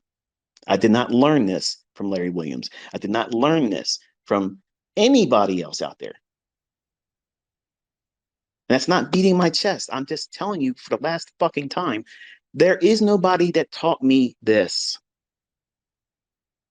I am of the character that, hey, if they did, I'd say that person taught me. Linda Rasch, okay? She's on Twitter. She doesn't have a big following. She should have a bigger following. She was a mentor to me. She gave me the foundational points about understanding where stops are. It didn't make sense to me. It didn't make sense to me. And she was the very person and trader that pit me against my original mentor, Larry Williams, because Larry Williams said, there is no them against you. Though those guys got us guys. They stopped us out. Motherfucker, listen, I love you, Larry. I do. I love you to death. But you're wrong. You're wrong. And Linda Rasch was the one that I read in her Street Smarts books, or Street Smart book, rather. Her and Larry Connors wrote that book. If you don't have that book, you should get it. Okay. I don't get a kickback. She don't even know me probably. Bottom line is that book has these little snapshot setups, okay, that a new trader can find, I found it very useful because it gave me a snapshot of what it is I should be looking for. A single low stop hunt or a double low. Those things can be hunted. Well, even in her book, she's not targeting that. But when I saw that, I'm thinking to myself, well, fuck, if I'm getting stopped out, there's somebody who can see that. Now I can see it as a potential bullseye. Well, I'm going to be the archer. I'm going to shoot that shit. And then once I adopt that mindset, everything started to unfold like the veil lifted. I'm like, oh shit. I'm looking for entry patterns when I'm supposed to be looking for where's the market going to go for and why should it go there? It's going to hurt somebody. This market, you think it's your best friend. Oh, I love the market. This market is a cruel lover. And if you don't give it everything, oh, you think a scorned woman has no measure in terms of wrath. This shit will end you. You have to give it everything, all your attention, all your attention. Even on days that the markets aren't moving, you have to do that because it demands it. Lazy asses are not going to be able to survive in this marketplaces, especially now. This is hard market conditions. You see these jokers out there talking to you. Oh, well, it's so easy. I'm smashing. I'm killing it. I'm making $300,000 a day. Raphael Palmdale. I may have his name wrong, but don't get me wrong. I think that's his name. This guy's making $1 million every week. Get the fuck out of here. Okay. These markets are absolutely aggressive. They're choppy. They're very, very uncertain at times. And even for someone like me, that I think I'm above average in terms of being able to read price and trade. I believe that. And I think I communicated enough to show that I'm not average. I'm having a difficult time reading this. Usually it's like cakewalk. I turn a chart on, bang, it's there. It's easy. It's not like that, folks. I demand a whole lot of things now to get me in, like I showed you this morning. Whereas before, we have cleaner markets. It's just real easy. Get in there and bang, bang. And we'll have that. You'll see that this year. And you'll see me get my ass handed to me when I'm wrong. It's going to happen. Okay. I'm going to be out there. I'm actually going to pick days where I have a tendency for that to happen. And you'll hear me go into it. I'll explain it to you. This is a day that's difficult. I'm going to force myself to view it in front of you so you can see how I get it wrong. I took 2 trades yesterday and I lost on both of them. They're small. I knew that the day was characteristic of me losing. So you saw me do one single contract. That's what it looks like. If I'm looking for something that I'm trying to capitalize on and the market's not predisposed to deliver like I want it to, guess what's going to happen? I'm going to get stopped out. Later on in the day, I smashed it on NASDAQ, killed it, murdered it the last hour, murdered it. So those losses meant nothing. Now, to you, as a new student, new trader in development, never been in the marketplace before, first time listening to someone like me, I probably sound like a nutcase, and that's fine. That's good. If you're a trader, you already have a few screws loose anyway, because nobody in their right fucking mind would want to do this. But guess what? You're going to be thankful you did. You are going to be so fucking thankful that you did, because if you learn how to do this, there ain't a job out there that pays like this. You can't find a job that pays like this, Ken. And you write your own checks, but it also takes from you, and you need to be able to know what it feels like to lose occasionally and know that, okay, it ain't going to hurt me long term. It took something from me today, but I'm not done. And that's how you want to be able to think about it. But right now, as a new trader, you're not thinking that at all. You're thinking, I got to avoid losing money. I got to be able to avoid taking a loss. I got to only do it when it's right, because you're thinking like maybe I'm the guy, or there's somebody that's, if it's not me, it's somebody else that's going to be creeping out of the woodwork. They know how to trade without ever taking a loss. I will take losses if I trade in the environments that I know that's likely to create it. And I told you, when I do get a loss, I'll show you. For fuck's sake, you saw 2 of them yesterday. But I'm not in here trying to trade in environments where it's dicey, 50-50. Not every consolidation is an accumulation phase. It's not. It's just fucking chop. It's time distortion. That's what you're experiencing. The algorithm is just marking time. That's it. It's not doing anything. It's waiting. Then it will move. But you can't time that when it enters those phases. You have to wait.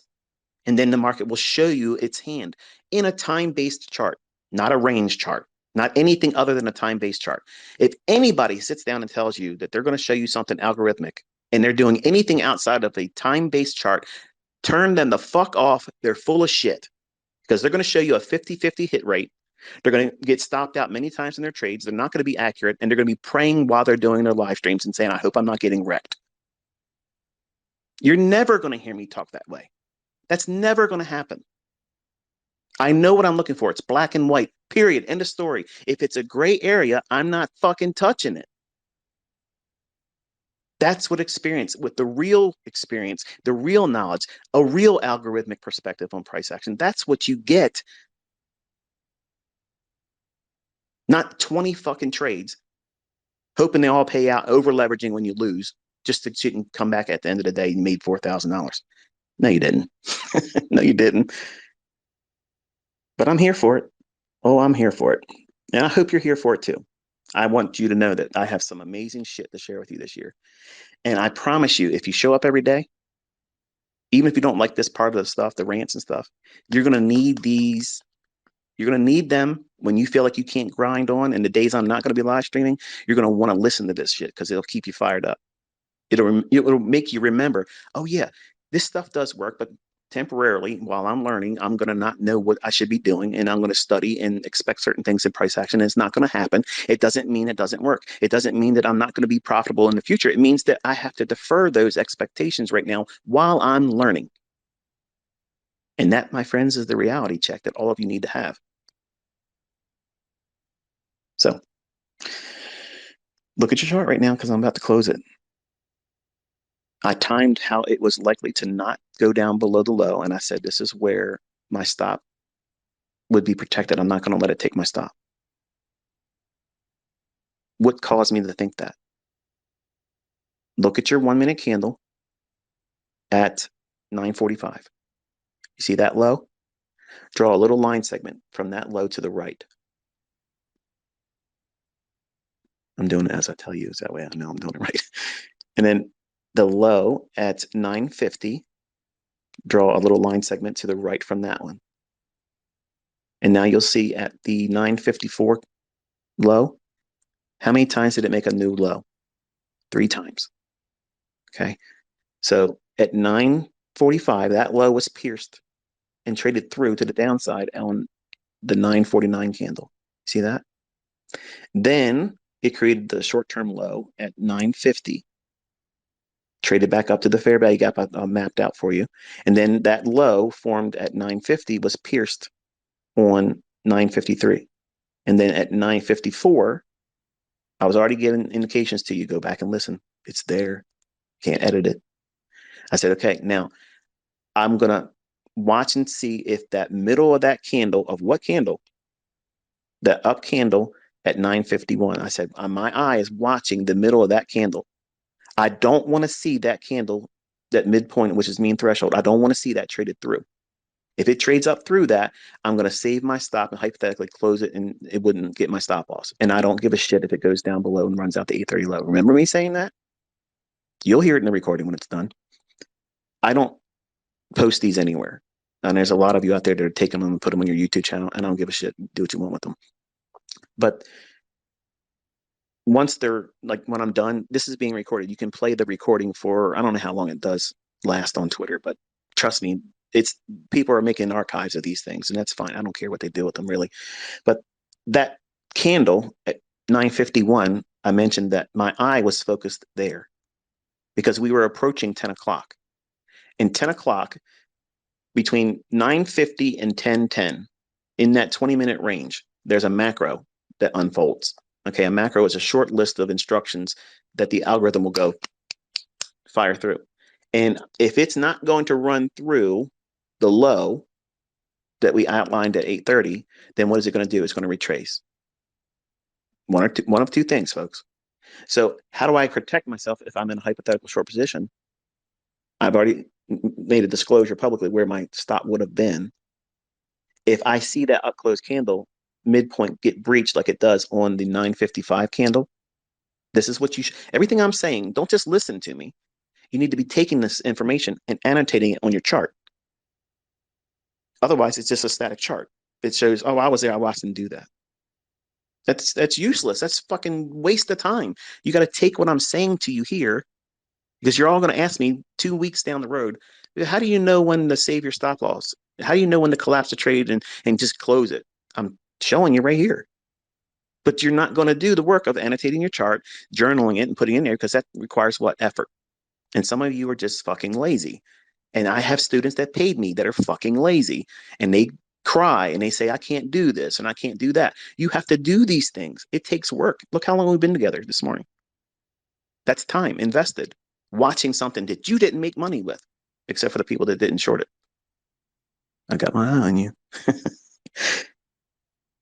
That mean threshold of the middle of that candle at 951, if it pierced that like it does at 955, it's not going to run the stops, because we had 3 passes lower. 1, 2, 3. And we're entering that 950 to 1010 time window. So the macro will do what? It'll start spooling price north, reversing it back into a point of imbalance or stops. So there were stops above 936 high. And then our original fair value gap that we were watching as a balanced price range, it returned all the way back up into that. Notice that? So you want to put a notation that there's buy side resting right above the 927 high. Watch that one going forward, and then watch the high of the day. If we run the high of the day, 40.30 and 40.38 and 3/4 is my objective on the upside. As long as we don't run those before the last hour of trading, I'll look for reasons to see if there's a justification for that. I'm not saying there is one now, because a lot can change between now and 3 o'clock, but I would look to do that type of trade unless it just completely goes up there or completely collapses. Now, notice that that's a scenario. That's not a plan A, plan B. Look, I'm right. I'm giving you ideas about what I would look for the PM session. That's what I prefer to see. And I also told you what would negate that. Okay. I'm not going to draw on a chart, scribble line up to this level and scribble down to that level. Okay. And then wait for that to come back. And then one of those things pan out. And then they say, look at this. But if you look at the chart, it did all kinds of things, like a heart attack between that point of where you thought it was going to go, or upside on the downside. You would have been stopped out and they didn't execute on anything. So what benefit is that? How can you learn from that? Nobody's learning shit from that. So that's why I don't do that. I execute using the logic that I teach.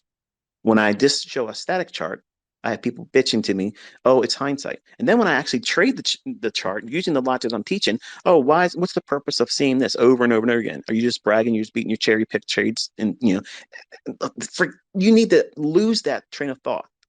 Put that shit aside. If you're here to learn, stop all that bullshit and just sit down and take notes and watch and listen to what I'm saying, because everything I'm bloviating about is what the logic is that I'm using to do it. If there's no real logic behind it, it won't work. But you see it working over and over. How many fucking days in a row now has it been? Remember, I was supposed to start on February 7th? I've been with you since day one. Day one. Every single week, every single day, and it won't stop. Every day there's a run on liquidity. Every single day. All you have to do is identify that based on time. You'll find your 5 handles there, and you don't need to have your full target reached. Don't listen to these clowns that say you got to have a multiple of 20 or R. You got to have 3 to 1. You don't need to have 3 to 1. You don't. If you know what you're looking for, you can make money with 1 to 1 risk, and you'll get lots of those setups over and over and over again. I can smash these 20R, 100R traders and do it with just 1 to 1 ratios, because I can get 50 trades in a day on a 15-second chart and level them using the same thing I taught you in 2022 on YouTube. That model exists on the 15-second chart and the 30-second chart dozens of times in a day. That's what high frequency algorithms are taking advantage of, those minor little fluctuations, because they're pushing volume through that big volume, jamming it in, boom, boom, boom, boom, boom. And all I'm doing is looking when those instances are likely to be unfolding. Then I know I'm on side. Their orders are not pushing the price higher and lower. The algorithm's going to go to that price whether there's enough trades behind it or not. And that's what you don't understand. And that's what I get. I've been trading for 50 years. This guy's full of shit. Well, come out here and do it like I just did. Map it out every minute, every fucking minute candle, every single minute candle. You explain why it's going to do what it's going to do. No, you're not going to be able to do that. This is where you start. And at the end of the year, you're going to be seeing evidence with me and in your own phenomenal precision, fucking off the charts precision, shit that repeats over and over and over again. And nothing is stopping you from learning this except for you. That's it. Nothing's stopping you. What's going to be an impediment? Time. You can watch the shit later on. It's still going to be the same lesson. What's the difference if you watch a recording of me doing it live? You didn't make it there. You couldn't see it because you're running a business. You're going to school. You can't be up. You got to go to work. Okay. Watch the recordings because it's better than market replay on TradingView, which is stilted. It's like you don't see the candles continuously painting. Okay. You can't appreciate the delivery of price the same way. But you'll watch my recording of that and you'll be able to have that same experience, just like you were there. And those same videos you'll be able to go back to and re-watch them and study it over and over again. Listen to what I'm saying at the time I'm saying it, what I shouldn't see, what I should see, what you should be feeling right now about why price is doing this or doing that. That is experience, folks. You can't get that from a book. There's no way I'm parroting what I'm hearing somebody else say right now, but you're going to hear everybody else parrot what I'm going to say. I want you to do well. I want you to fucking be so successful and happy you made this decision. I'm doing everything I possibly can except for putting you in the fucking trades, and I'm not going to do that. The apt pupil, spending weeks and months with me throughout this year, you're going to start seeing them without me mentioning it. And when you make money, whose credit is it? Yours. But when you make a mistake and you do something you're not supposed to do, who owns that? You. Some of you are still at that stage right now where you still want it to be able to be my fault if you fail. It's never my fault. It's never my fault. I've never told you to push a button to get into a trade. And I didn't distract you from the study time that you should have put in. So it's on you. I'm making it, it's a tongue twister. It is never been as accessible as it's going to be this year. You don't have to pay me. You don't have to love me. You don't have to congratulate me. And I'm turning the comment section off because I'm tired of seeing the love fest. Okay. It's sickening. It's sickening. I appreciate it. I love it, but I don't want that to have those comment sections open on my YouTube videos.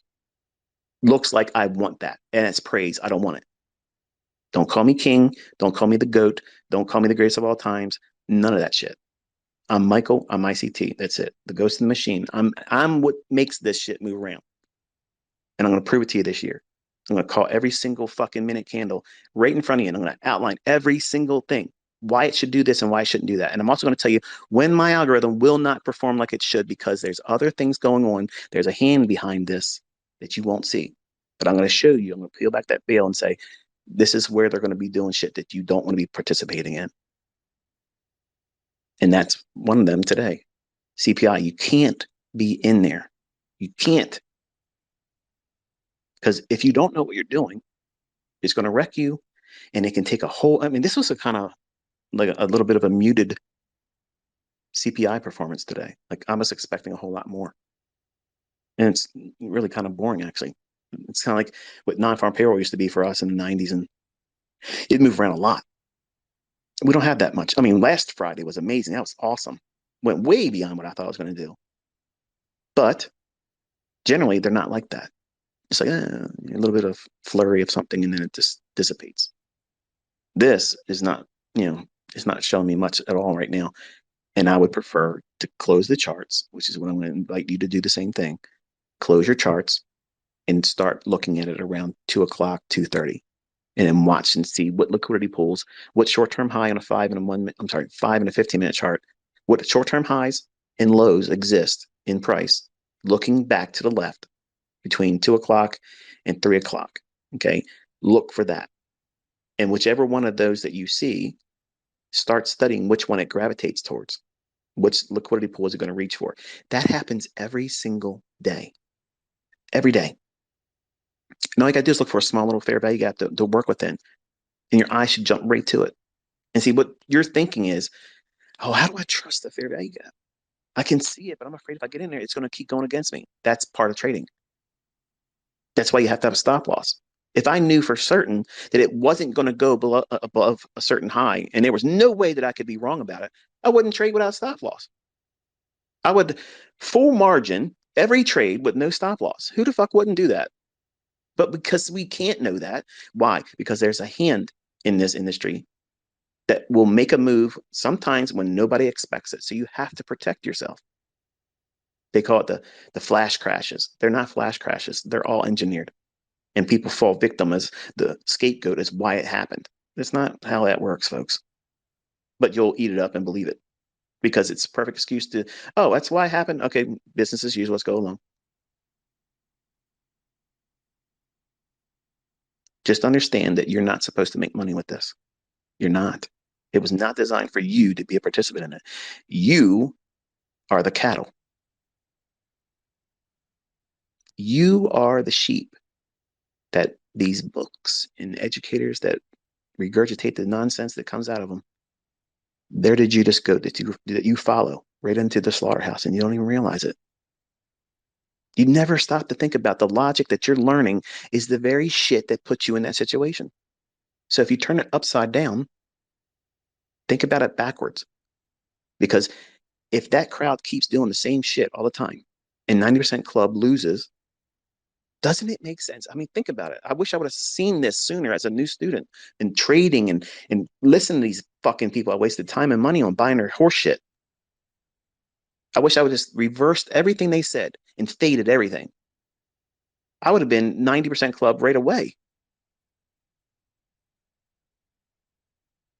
It's produced for misinformation. And nobody can say that you didn't see this shit unfold like it did. I outlined it. I told you why it should do this, why it shouldn't do this on the smallest time frame that most of you can do on a 1 minute chart. Goldman Sachs alumni are on video. You can still see it on YouTube. If anybody tells you they can time the market and trade with intraday charts, I promise you, they're a con man. Run away from them. Really? Really? That's fucking awesome because you just made me a superstar. By default, you just made me a superstar. All I got to do is keep doing what I'm doing. And you're Goldman Sachs. You're the guys that are supposed to know this shit, but you don't know anything. You know nothing about price. Listen, folks, the professionals that you think are professional and they have all the answers and shit, they don't. It's the people out here that are kicking fucking ass, doing it in the charts, making liars out of all the other bullshit that's out there. That's the mavericks you want to listen to. The people that can get out there and literally roll their sleeves up and say, fuck the bullshit. This is what really goes on. Watch me roll. That's how you determine who's who. I have no problem with someone teaching with a hindsight chart. I've done it for a long, long time. It's beneficial. You need to start somewhere. I have no problem with someone teaching in a demo account.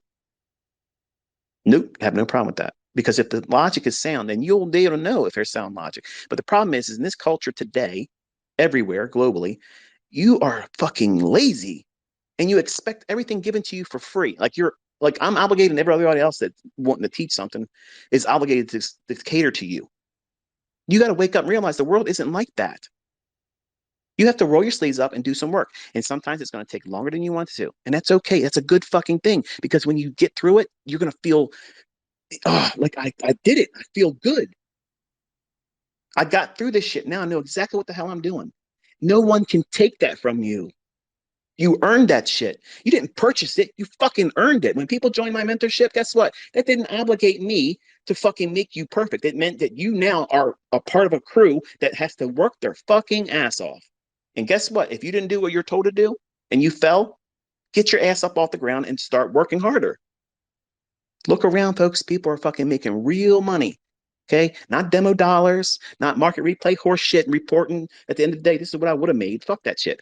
How much are you putting in the bank? How much are you fucking spending?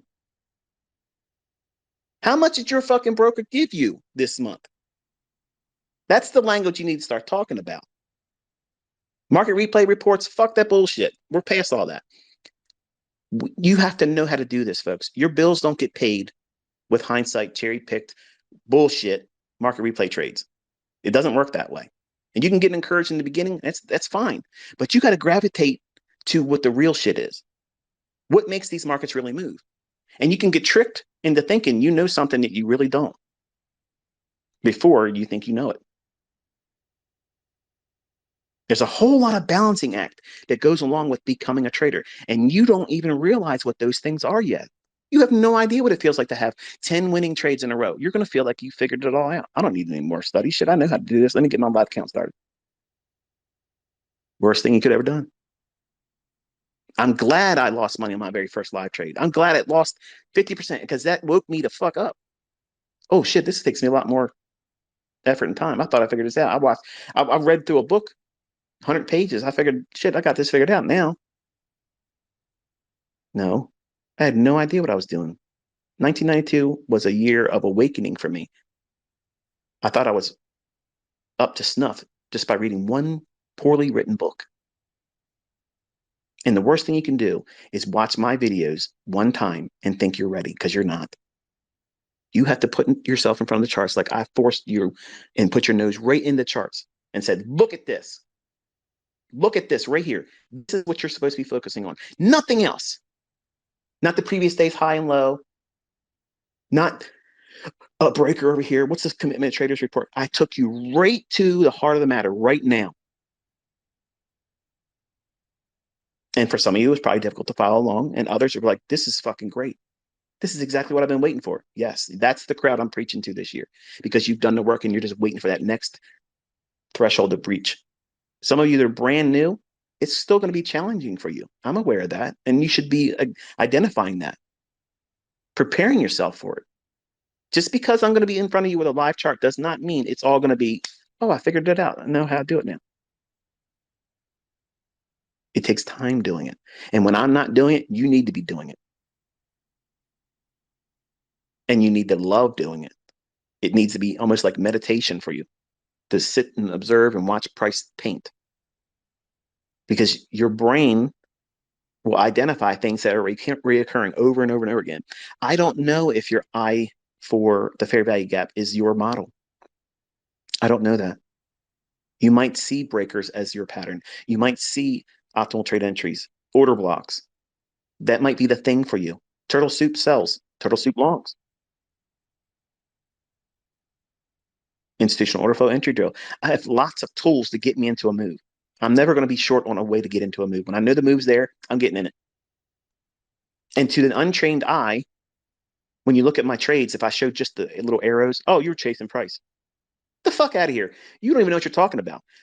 I'm going to get in here and show you every single week examples of what a neophyte would say is chasing price. But you're going to know at the end of the year how that is horseshit. There's 100% measurable risk in that. You'll know why it shouldn't do certain. Like you watch me today. It should not do this. It should not go beyond this. It's like I'm walking this shit on its leash. And you still doubt me. It doesn't matter. It does not matter who believes what you're learning is real or not. All it matters is, does it benefit you? Are you learning? Because if that's all that you focus on right now and you grow and you're understanding each day and you're seeing it work, you're seeing proof of it, folks. This is not after the fact horseshit. This stuff happens every day. It's a beautiful opportunity for you to have a laboratory experiment for yourself to observe what price is doing. And you log that. And the best advice I can give you, and investment that you can make in yourself, is to get a screen recording process for you. So even if you're not in the markets live, like if you're at school, or if you're running a business, or you're working, or if anything that prevents you from watching price action in the London session and in the New York session, in the afternoon PM session for equities, then you should record. And honestly, even if you can do it live, watch it. You should record it every day. Just let it run for 2 hours in the morning, and let it run for an hour and a half in the evening. 3 o'clock to 4:15 or whatever. Record that. Show a 1 and 5 minute chart side by side. It's a small little investment. Okay, like $100 and some. I think I use Camtasia from trades. I'm sorry, TechSmith.com. TechSmith.com. I use Camtasia as a recording uh, program. I love it. I've used it for a long time when I first started doing videos for folks on Baby Pips years ago, 2012. Um, it's an easy process to record it. You can edit everything, and zoom into certain areas that you think are useful for you, and then record that. Do a descriptive title to it, so that way you know what you recorded, the date, the time, the market you were doing, and what your focus about that was, and then log that. That's better than a trade journal. That's the best fucking journal, because in that chart, in that recording, you're going to have your own annotations, and you can watch it. You can literally watch it. Upload it to your own personal YouTube channel and watch it right in the living room or your family room, or where, if you're on the go, if you're sitting in like my son's having surgery Friday, and I have to have something to distract me while I'm waiting for him to come out. Well, this would be something like if you had something uncomfortable, you're waiting into motor vehicles, waiting for some bullshit number to be called because you have to be waited on something. You're waiting for your oil change. You can watch it on your phone, and you can hear your own annotations being spoken and watch the price action. So you're not wasting time sitting around watching Netflix and fucking off. You're constantly pouring this into yourself. You're investing in yourself. Don't waste time. Don't waste time. You got 1 year to do all the right things. Because let me tell you something. If you don't know what's going on right now, just take a look and step back and look around. Shit's getting real expensive. Things are getting hard to get. Food's getting really stupid. And it's going to get worse. And I'm going to have a clean conscience at the end of this year. I've done everything I humanly possibly can to improve the likelihood of you doing better than the average person. Because the average person is going to be suffering. They're going to be suffering in the next 12 months. It's going to get real hard. And that's all I'm going to say here now. But you need to prepare yourself. Make sure you have a secondary income or complete replacement of, because your job may be redundant. There's nothing guaranteeing that your job's going to be there tomorrow, next week, 6 months from now. I have so many students that have come to me and say, I was working, I thought I was doing really great, and they sacked me. Said I'm redundant, they can't use me anymore. What the hell? Yeah. Are you prepared for that? Are you fucking prepared for that? Most people aren't. You're walking around like a zombie thinking, okay, well, it's the same thing I do every single day. Go to work, I do the same thing, I get paid at the end of the week or every 2 weeks. And you think that they need you. They don't fucking need you. They don't need you. They need you right now. Like I need some fucking lunch because I'm starving. But I don't want you thinking that you're irreplaceable, because they don't need to replace you. They can just get rid of you and save the money. And companies are going to start doing that aggressively right now, because there's a turning point that we're going to enter, and it's going to be uncomfortable, really uncomfortable. It's going to be uncomfortable even for people like me that have money. Having money in the bank is not protection, but there is no alternative. Cash is going away, and you need to preserve what you can, build what you can, and procure as much as you can in terms of resources, things for your home, and make your house ready as best you can, because we're going to enter some real tough shit, and I don't have the answers, and I don't want to be criticized for not doing at least this much. I don't think it's outside the realm of reasonable, given how the Lord's blessed me, and I made a deal, and I'm doing it. I'm living up to my end of the bargain. If you open my eyes up to this, I would spend the rest of my life teaching, and I am. But I'm more, doing more than I ever did, ever this year. I'm sitting with you in live data, something I swore I would never do. Because I know some of you that are running signal services or mentorships or whatever, you're going to be listening to what I'm saying. And I'm in your headphones, and you're going to try very hard to keep up and say whatever I'm saying. So your viewers that don't know me think that you're smart. That's okay. I don't care. This year, you can take advantage of me. I don't care. I don't care that the people are taking my spaces and putting up there on their YouTube channels and monetizing it. I don't care. I'm not going to put a takedown notice against that. I don't care. My focus is right in front of me. It's you. All I'm trying to do is help you. I'm not trying to be your friend. I'm not trying to have a worshiper, a new cult member. I don't want any of that kind of shit. I just want you to understand that I don't have to do this. And just appreciate the fact that I'm willing to do it. And your currency is paying attention, earnestly paying attention, taking notes, and doing the best you can to keep up. That's all. There's no rush. All the things I'm producing are not going to be deleted on my channel. I'm not going to take down the mentorship videos. I'm not going to delete any of it. Nothing is coming down. And it's increasing. The volume in the library is going to increase. There's no need for you to worry, but you have to show up. If you skip a day, watch the recordings, listen to the recordings. Keep it in you constantly. It's only 1 year, folks. 1 year. And I promise you the transformation at the end of this year, you're going to feel so glad you put yourself through it. But you're going to have periods where this is too much, or I've had enough. I don't like this guy's personality. He cusses too much. Well, I'm sorry. I wish I couldn't. I wish I had a better way of controlling my tongue. But when I get angry or passionate or just, you know, worked up, like I'm hyped up, I know what some of you are going to be able to do. You just seen a young man make $250,000 last year. $250,000. How many of you fucking clowns that talk shit about me made $250,000 last year? Hello. That's the real shit there. So I don't know. Who you want to listen to? Somebody that's making that and students that really put the work in. He earned that shit. I didn't tell him what trades to get into. All on his own. Carved out a niche. And now, if he comes up with a course to show you how he did it, and this is the method that he did and how he got funded and how he worked with the fund accounts and companies that do that, in my opinion, that shit would sell like hotcakes. And all of you have the same opportunity. He did all I asked for. If I had a small part in it, just give me a nod, say thank you, and that's it. And I'll lift you up. I'll lift you up. I'll put a spotlight right on you. Boom, there you go. You earned that shit. You did it. There was no communication privately. Nobody, oh, ICT traded for him. I got a guy literally send me a fucking email and said, you traded his accounts for him, and this is all marketing. Are you out of your fucking mind? Seriously, that young man did that on his own. To be quite honest with you, I didn't know him from Adam until that. That interview where he did like $28,000 withdrawal. I was impressed with just that. Then I'm looking at his Twitter and he says he's done $250,000. And I'm like, what the hell? How did I miss this guy? Why didn't you all tell me about him? Come on. So, but I have lots of students that are private like that. They don't want to be out there. And I know some of you young guys do. And that's great, but you're still going to get trolled. People are going to be upset because you're doing something they can't do. Their service can't live up to. Their results are nowhere near. And guess what? Smile and wave. Smile and wave and relish in all of it, because that's success.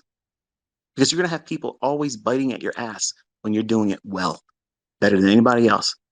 But guess what? The view never changes when you're in the lead. It's always the same opportunity of new money. Always. It's the same way. But for them, it never changes because they're always looking at what you've done and not what they can do. You're in their way. Think about that. If they're hating on you, they know that you're going to do well. They're trying to distract you from doing this. Think, folks. There are some stupid asses out there that are just trying to make a name for themselves when they talk about me, whatever I do, my students. They're clowns, okay? But there are real people out there, and they're going to see more of them this year because as I'm doing this, this is becoming mainstream. It's accessible to all of you. And you're going to see campaigns to smear me, what I've done, what you are going to do, what you're learning, all that is going to be meant to distract you. Keep your focus on what I'm teaching you. Everything else is horseshit. Everything else. Can anybody take you and pull you to the side and say, you didn't watch me outline this morning? Nobody can do that now. Nobody can take that experience away from you. And you all that have doubted me would have had that experience if you just would have did the work yourself. And that's why I'm doing it this year. I'm removing any doubt, no confusion. It's still going to require a lot of work and effort, but you're not going to have an out where, oh, it's cherry picked. Oh, it's hindsight. He never shows us this. He never shows us that. I have never seen any mentor ever explain every single 1 minute candle before it happens and why it should happen. I've never seen that. You're going to have more people doing it now because I'm teaching you. And my students will be able to do that same skill set. And I'm loving it. I want to see it. I want to subscribe to your channel. I want to support you. There's nothing wrong with that. I've never been against people using what I've taught and making a name for themselves. I just don't like when they teach my shit, rename it, and give no credit to it. Because the Lord himself gave me this. And if that makes you choke because you believe in something other than what I believe in, I'm not apologizing. On that note, hope you found it insightful. Hope you found it helpful in the sense that you know where you're going, which direction we're going to take this community this year, and at least found another way of seeing proof behind it all. Until next time, be safe.